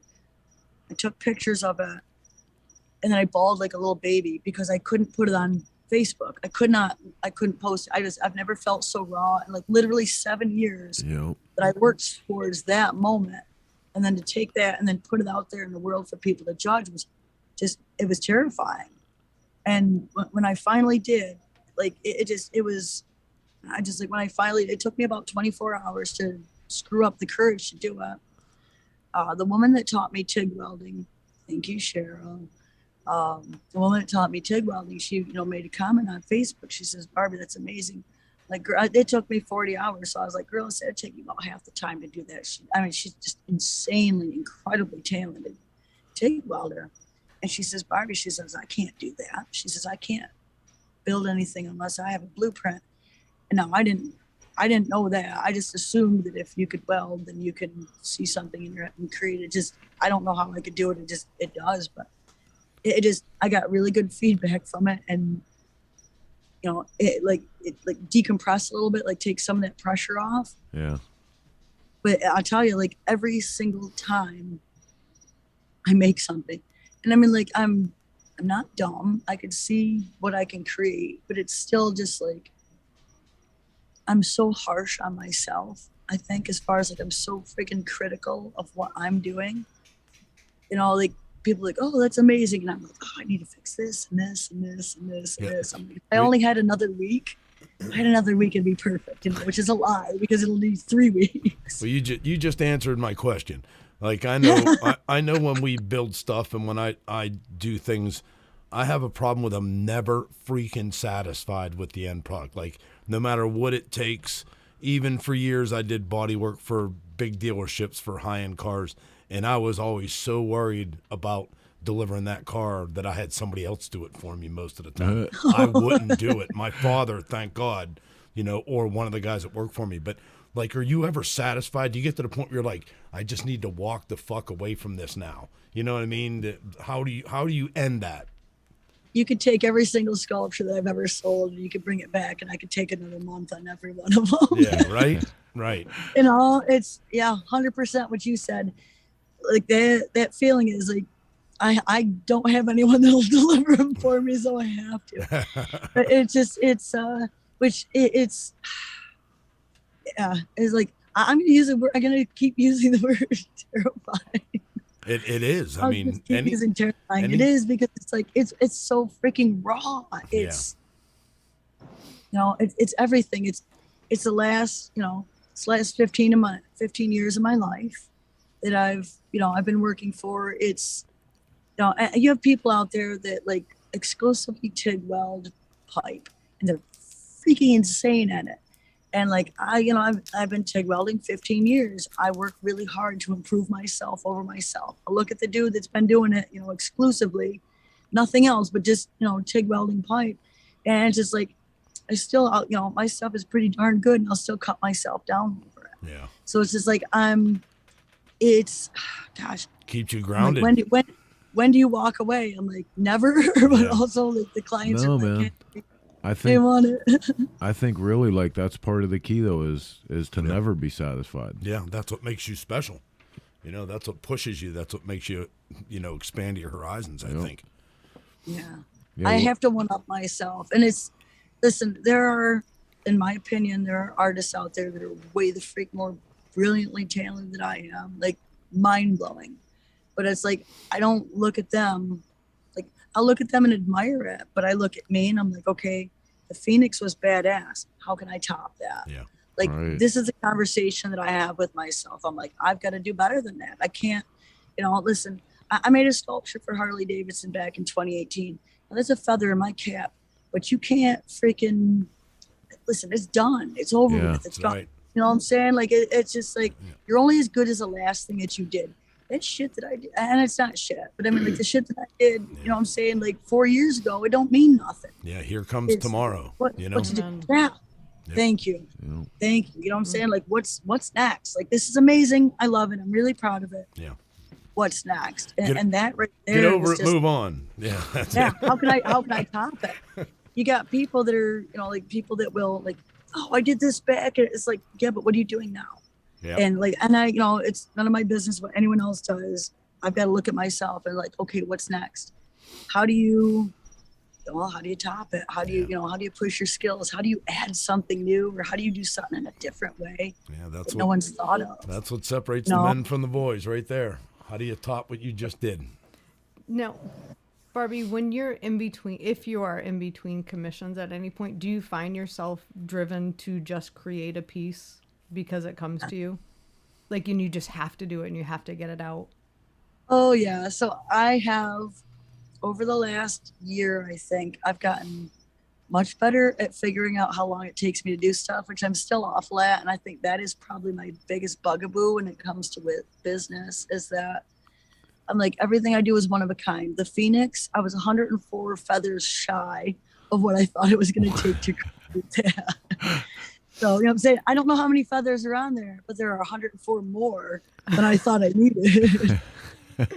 It's like, how do you time, how do you time that? And so now when I'm doing commissions and when I'm quoting time on stuff, I'm actually putting a much larger buffer between pieces, and it's blessed me with two things.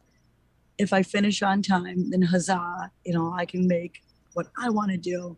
And if not, it gives me that time where I'm not feeling rushed, because if I start rushing, then the craftsmanship goes right out the window, and that's not acceptable to me.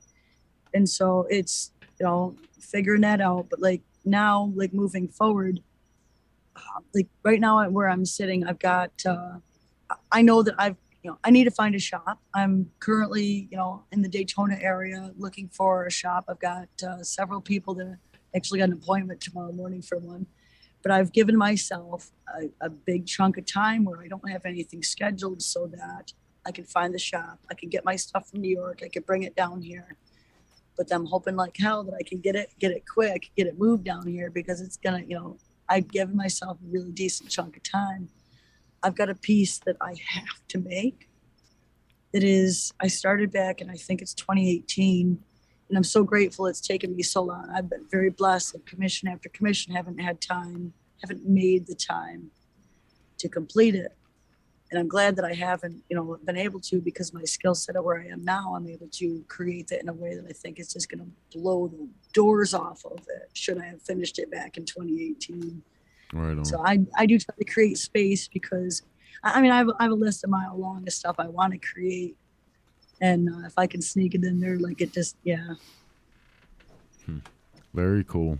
Very cool. So for those of you guys that don't know, Barbie has signed on to the whole High Seas Rally experience, and she's actually going to be doing a Grease and Gears garage segment with us, which is dope. So cool. We can't thank you enough for that. But the man, like I said, just I can so associate to so much of the stuff that you talk about. Like I'm so glad we got to have this conversation and actually confirm the things I was thinking, and watching from behind the lens, watching the things that you're doing and the experiences that you're having, the emotions that you put out. Like I kind of knew the place where you were and the person that you are, and it's so good to actually get to talk about that. It's an absolute honor that you guys are willing to take your time and talk with me. It means the world to me. And the article that you guys did in Cyclosaurus, I'm just so grateful, man. Like, you guys really did an amazing job showcasing all the different pieces I did, plus sharing my social media out. Like, thank you so very much for doing that, man. It is a deep honor that you guys are willing to take your time and talk with me. Thank you for that. Oh no, listen. You're part of the new generation coming into this that makes you're it stuck with us that now. makes it good. Yeah, so we'll be you're with us now. You're stuck with us. Sorry. We'll be coming back a lot. Yeah, give it a minute. You'll hate us. You'll be like, oh my gosh, Jesus.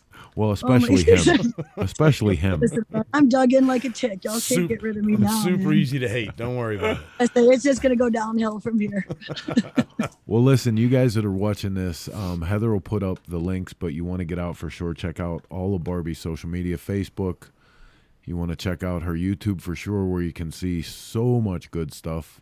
You guys are gonna get lost going through her. Like, And I could Heather, spend just hours going through her While we're feed. talking, let's look at Barbie's Instagram for a second. See this piece up here in the right hand corner? Jack Skellington, yes. Yeah, baby.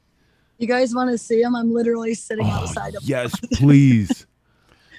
See if I can do this. I don't know how good my light is. I love But, Jack. I'll unplug everything and see if I can walk you guys over here. Let's see. So when you're an artist, oh man, it's kind of dark. Oh no, we can't see them. That's all right. That's so dope. Oh no. And I Jack- say, well, sitting on the back of my bus is Jack Skellington. So when you're an artist, man, you got to use what you got. And so the advertising for me is like, I've never paid for advertising. It's so much more fun to do something like this. But a friend of mine, my friend's got his camera out. See if we can do this. We got a flashlight here. Thank you. There we go. So this is the back of my bus. And it's like traveling. That's awesome. I've got him. There you go. So like just going down the road doing 80 miles per hour. That's great. Let's see if I can get, there we go. Get him out there. So my friend, thank you so much. My friend Chainsaw Sue is a chainsaw sculptor. And I met her out on Coney Island several years ago, I think back in 2015. And she chainsaw carves sculptures and just a brilliantly talented artist. Well, she had like the job box in the back of her truck. And on top of the job box, she had sculpted a mom and a dad lion just kind of like, curled up and like laying together. Amazing sculpture. And I go, girl, I'm like, that's brilliant. I said, it's really beautiful. She goes, I put that up there. She says, because when I'm driving down the road, people can see what I'm doing. They immediately see what I'm capable of. And she says, I've pulled so many jobs. She says, I'll be at a gas station, getting gas for the saws. And someone will stop her and she'll get a stump job or she'll get, some kind of work.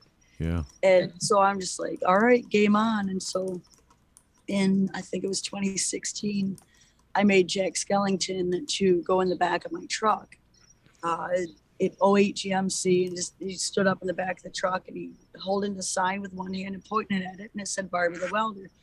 I mean, me and my youngest son, we drove all up and down the East Coast, doing shows. I used to set up and, sell at shows and just basically hustle. You go and set up at some craft fair, like whatever I could do to get the art out. So as I was driving back and forth, there's Jack in the back of the truck, pointing at the sign. Great. And then I got a cab for the truck, which was wonderful because then we could sleep in the back of the truck, which was really nice, like the Taj Mahal. But so then I put a receiver on Jack, or a plug on Jack, so he can go into the receiver. And so I had him, basically plugged into the hitch on the truck, and then I just get somewhere and put him down. And then someone hit him with a golf cart. So for a few years, he's actually been in my mailbox. So I was like a little bit nervous to, I didn't want to take the time to slow down and fix him. They hit him and it just like twisted something. I'm like, I don't know what's broken inside. So, cut him up a little bit, cut his hands differently, welded a box on him, made him my mailbox. And well, now it's time to leave New York, and he's been my mailbox for a few years. I'm like, I'm not leaving Jack. So the day before I left, I'm like packing my house, getting it ready to, be up for sale, getting the bus ready and everything else. I'm like, let's just add putting Jack on the back of the bus. What better advertising can you have driving from New York to Florida than Jack Skellington on the back, a few days before Halloween? No, and I'll tell you what, that's brilliant marketing, but again, to go back to the personality of it, you know what I mean? Like that's the kind of business card that it's like, yeah, I could definitely get this person to do something for me, because anybody who gets Jack like that, the Pumpkin King is my representative. As artists, like big companies, your average company will hire a team of people to do marketing. They have several people that work that like do all that stuff. Yeah. And for us, we're, solo entrepreneurs, or, 2 or 3 people working together to build a freaking empire. And, these people are, these businesses are working, with, $100,000 budgets and, and more, 5-6 figure budgets. And as an artist, it's just like, I would rather buy a shop. I'd rather buy a shop. I'm like, there's toys and tools I would like to spend my money on, man. So it's like, how can I advertise? And like social media is just deeply blessed entrepreneurs, with advertising, but doing something like that with Jack, it's just like, you could slap a magnet on the side of the truck and go down the road, and it's cool. And you probably get, a job in, 3 years. I mean, I don't know. It depends on your business, but I'm like that right there. I'm like, I have people like take pictures of that and send it to me. They're like, hey, saw you on I-95 going south, or I caught you at this gas station. And it's like, now you've got a new fan for life. Someone's like, yeah, that's cool as hell. And just like, people gets invested in something like that. It's a lot easier to sign someone up to, just go, yeah, I weld art. They're like, oh, cool. I see that. And like their kids lose their mind, and they've got to, they got to like get their cameras out and like slow down, and like going to pass me. And just, it's a really great way to market your business. Well, Derek Taylor just put up following you. I suggest all of you guys click on the links, but specifically go to Barbie's website, because BarbieTheWelder.com. Some of her stuff is amazing. The amount of material that's there, but then like the quality, like this piece, I seriously want one of these. That is, dude, that's so dope. Look how badass that is. Oh, I love skulls and skeletons and those lamps. Like if I can make functional art, like I've done a lot of furniture, a lot of, home decor. I love that stuff. Oh, that's badass. Being in New York, I was working out of a 1-car garage. I had 276 square foot of workspace. And sometimes like I can make something and then it just, maybe it sells in 2 minutes, and maybe it takes me 2 years to sell it. You never know. And the functional art for me is like, I've made a lot of tables. Like it brings me so much joy, because it's like you can, the handelabra. Oh my God, I love that so much. I'm like, that's gnarly as shit, man. I love that piece. So badass. That's down in Louisiana. That's in New Orleans. So wildly, this piece right there. This is Marsha, an anglerfish, which I just love. They're so cool. And she's got the little baby that's the rubber duck with the mohawk. Yeah. I like the creatures and characters. So when I I made her, and I was just like, it's one of those things I had to make. And I'm like, no one's going to buy this damn thing. So I don't judge me. And I don't know if this is right, but I cut her up. Oh my God. Her body. Listen, you can judge me if you want. Like, I don't know if this is right or not, right? Like, this is like, I have zero training as an artist. I do what I do. I used her body to turn around and make Hope, the angel that you saw with the about earlier. So Marsha ended up becoming Hope. And I was like, I saw the angel, and I'm like, I think that would sell. And I think that would be a better and easier sell, maybe, I guess. The handlers. So I call it the handlers. Yeah, listen, I got to tell you, like, as much as your angels are impressive and everything too, your macabre art. That is one of my favorites right there. I love I that. say, yeah, that one right there. The dress on her makes my heart so damn happy. That one right there is just, that one there is like one of the special. Like they're all special, right? But like, I loved, and like if you see that like in progress, it just looks like a pile of shit. It looks really bad, and like I kind of hate showing sculptures before they're done because like I know what it's gonna look like. Right. But no, it's like it looks like crap for a long time until it doesn't, you know. Well, listen, man, it's been an absolute pleasure getting to talk to you a little bit and letting us show more of the world your stuff, because you know that's the real joy in all of this for us anymore is being able to be the conduit for people with talent like you and sharing your stories and your work. So thank you for that. You guys get out, follow her today. You want to see more of this, trust me. Hell, it's worth a ticket to the cruise just to get to meet her. I know. Like, seriously? Yeah, because her energy and I mean and that. enthusiasm is. I'm sort of bummed. All the yahoos we've had on Grease and Gears Garage, she's gonna be there. You know? Unfortunately, she's not going to be able to demonstrate because it's on the ship. But just being able to sit and talk to her. Oh yeah, it would be awesome. Like, and I'm not exaggerating when I say it's worth the price of admission for the cruise to get to talk to Barbie, because she has this innate way of making everybody feel important. Laura Wilkinson said that. You have to go back through the comments because you got some mad fans on here. Yeah. But that was one of the things that Laura said to you, on top of the Phoenix is amazing. And she said she makes everyone feel special. She never puts anyone down. You know, Shut up. I can't cry on this damn show. It's messed up. Well, you can. I mean, you really. Hey, I cried on the show. I cry on the show all the time. It's all good. Now, see, you're not supposed to be bringing our personal stuff into this anymore. All right, man. Well, listen, we're going to cut you loose, but I'm super excited to spend some time with you on the ship and possibly show some more people you guys your are going to stuff. be talking art all week. I know. I can see it now. Oh man, this is an opportunity of a lifetime. I cannot wait to sail. I cannot believe that we get this opportunity. I all this know.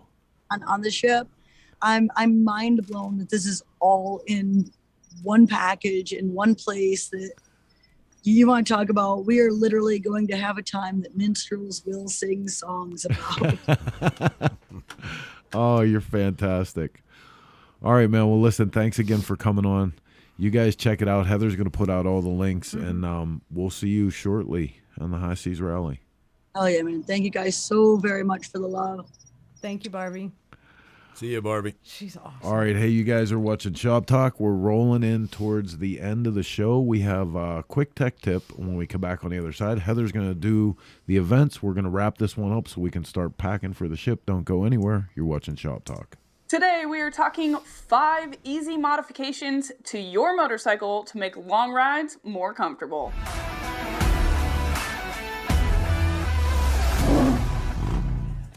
Long rides mean lots of sitting, so let's start with that seat. You can buy seats with gel already in them or additional seat covers with all different sorts of cushioning. Or adding gel to your own seat is actually a pretty easy DIY project to make your motorcycle fit you better. Speaking of fitting the motorcycle to you, ergonomics make a huge difference. Adding a different handlebar or risers to adjust your position when seated, just make sure that your body is comfortable. Additionally, adding a windscreen to your motorcycle is another way to protect yourself from the wind and elements. Windscreens come in all different shapes and sizes, and even several different colors. Personally, riding long hours, music makes a huge difference for me, and changing the playlist so that I can remain focused on the road, even if it's a long, boring stretch of highway. So, adding a USB charger so that you can keep your devices, like your phone for music and directions charged, can give you those nice creature comforts, keeping you focused on riding for several hours. My last tip isn't a modification to the motorcycle, but something that you would wear yourself. Layers are always important in motorcycling, and this here is a very affordable cooling vest. You soak it in water, and it works with the wind as you're riding to help keep you cool. This one was pretty affordable on Amazon, and I've used it in the deserts of Utah and Arizona for about 120 miles until it's due for a recharge of water. Speaking of traveling through different states, Law Tigers are a national network of motorcycle lawyers that specialize in getting injured motorcyclists the compensation that they deserve. So, should you ever need them, there's more information about Law Tigers, America's motorcycle lawyers, in the description. My name is Alyssa, and I will see you in the next one.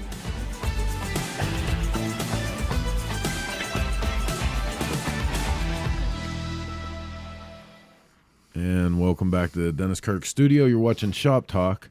Want to remind you guys real quick, a lot of the stuff that goes on here, there is additional content, sometimes different content, sometimes the same, every issue in Cycle Source magazine, available wherever they sell fine motorcycle magazines, which there's less of us all the time. Fine. Well, you know, I'm digging back to my Cheech and Chong days. Fine highs for low buys. No, I was trying to figure out where you're going with that. So Heather has events. Are we doing events? You got events today? I can have events. I can do events. Events before Mark gets to smoking weed. Weed? Speaking of that. Speaking of weed? I think our neighbor's bonfire is like Right. mostly pot. Amelia opened the door earlier. How come nobody invited me to that shindig? Right? You couldn't smell it when you came in. No. Amelia opened the door to the house, and I spun around. I'm like, "Are you smoking pot?" And she's like, "No." I'm like, "You are. I know you are." She's like, "I swear I'm not." I gotta go outside. Way to tell everybody how the neighbors are smoking pot. How far out in the country we live. It's good honest to Lord. God hillbilly here.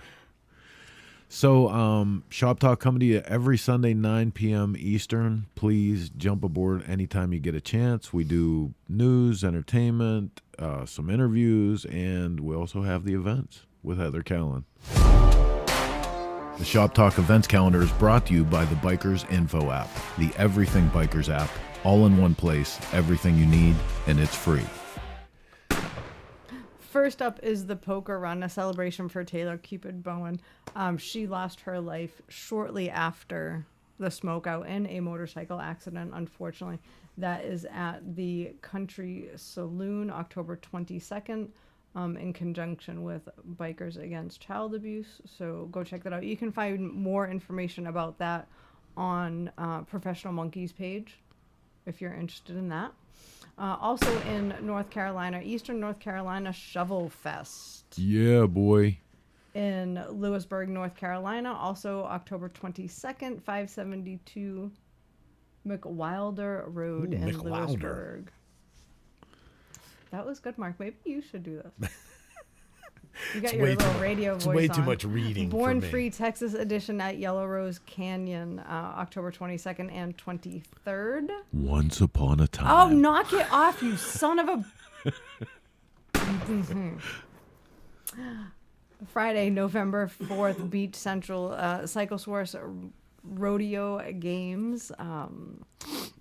Everyone gets a chance to test their riding abilities, and the overall winner gets a championship belt and bragging rights for a year. That will be with myself and Miss Michelle and Jack and a whole bunch of good people.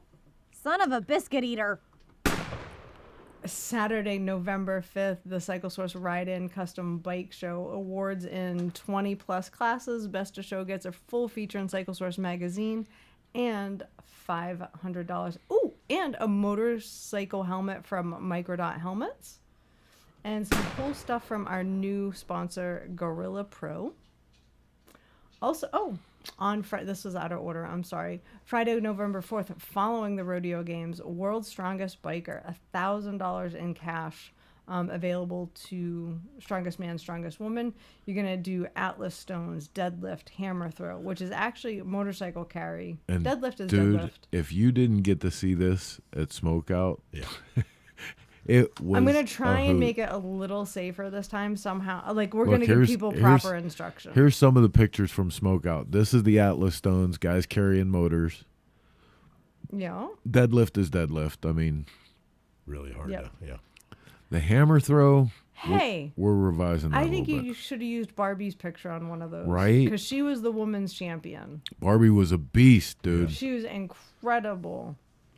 Also, during that, the High Seas Rally departs Port Canaveral October 29th through November 5th. There is still 6 days left to book your cabin. You can save $100 using code CycleSource on that, and you can sail the high seas with Chris, Xavier, Barbie the Welder, the Perowitz family, the Clocks, the Yaffes, and yada, yada, yada. Many more. Many, many more, except for me.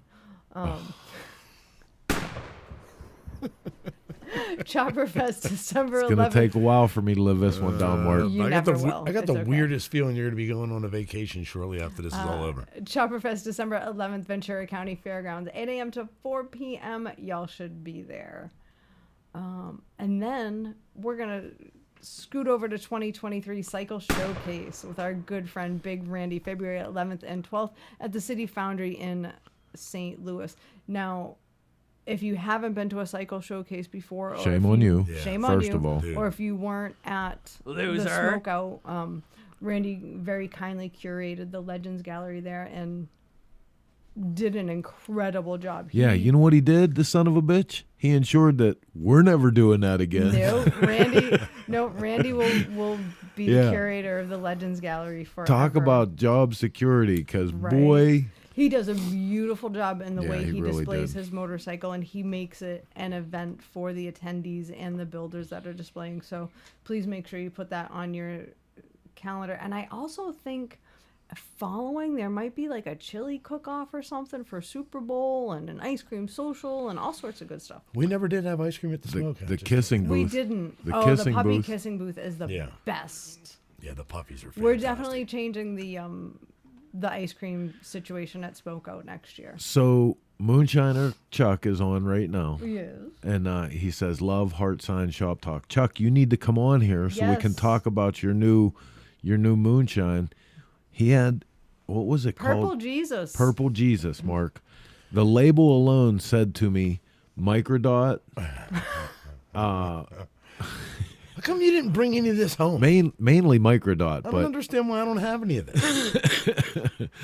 So listen, man, the next stop for us collectively, even though some people are not going, the next stop is High Seas Rally. If they don't mind, I could do a show. Mark and I could do a show with the cell phone next week while you're in Texas. That wouldn't be terrible. Oh, it'd be funny. I'm just saying. Oh, Mark, maybe But, we really should. I can do it with Switcher. We can make it look kind of professional, and we can say whatever we I want. was just gonna say Chris Heather. is gonna hate us by the time that's all over. Before we go here, Yes. tell everybody about your little friend there. What do you have going on? This is Wonder Woman. It's a little voodoo doll that you bought. I don't even know what the hell's happening right there. Right? Oh. No, actually, I do want to say I do want to close out with one good thing, and then I promise not to bring up Tankful again for another couple months.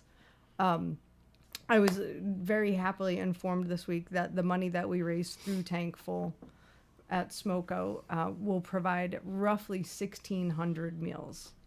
Nice. Can I get an amen? That's pretty freaking awesome. Yeah, buddy. Very Pretty good. freaking awesome. Very good. And that's thanks to you guys, all of our artists. We already have, 14? 16. 16 for next year already. I'm looking for 4 more. My goal is 20 this year. I And need we are 4. one piece of artwork away from announcing next year's date and getting that whole ball rolling on It's in Smokeout process 23. though. Squindo. Yep. Come on, Squindo.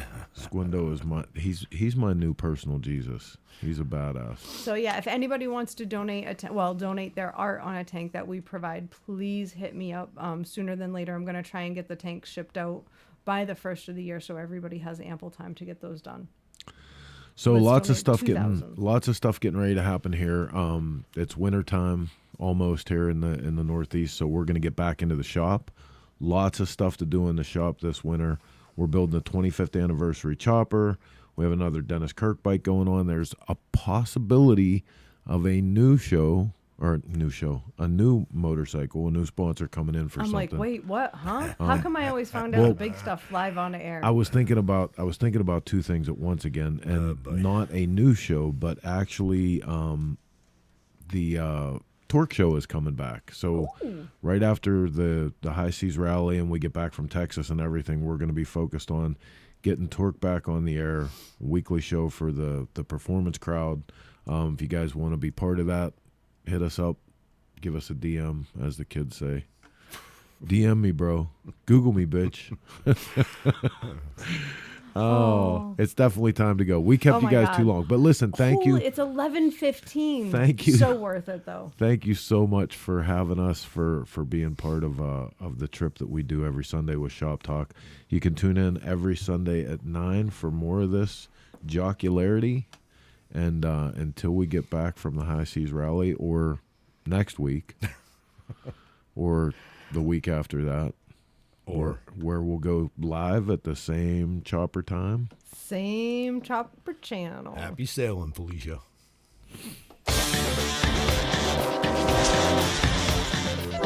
We'd like to thank our sponsors for their continued support. I know it was a and we hope train, you pay but- them a visit when you're in the market for great motorcycle parts, products, and events.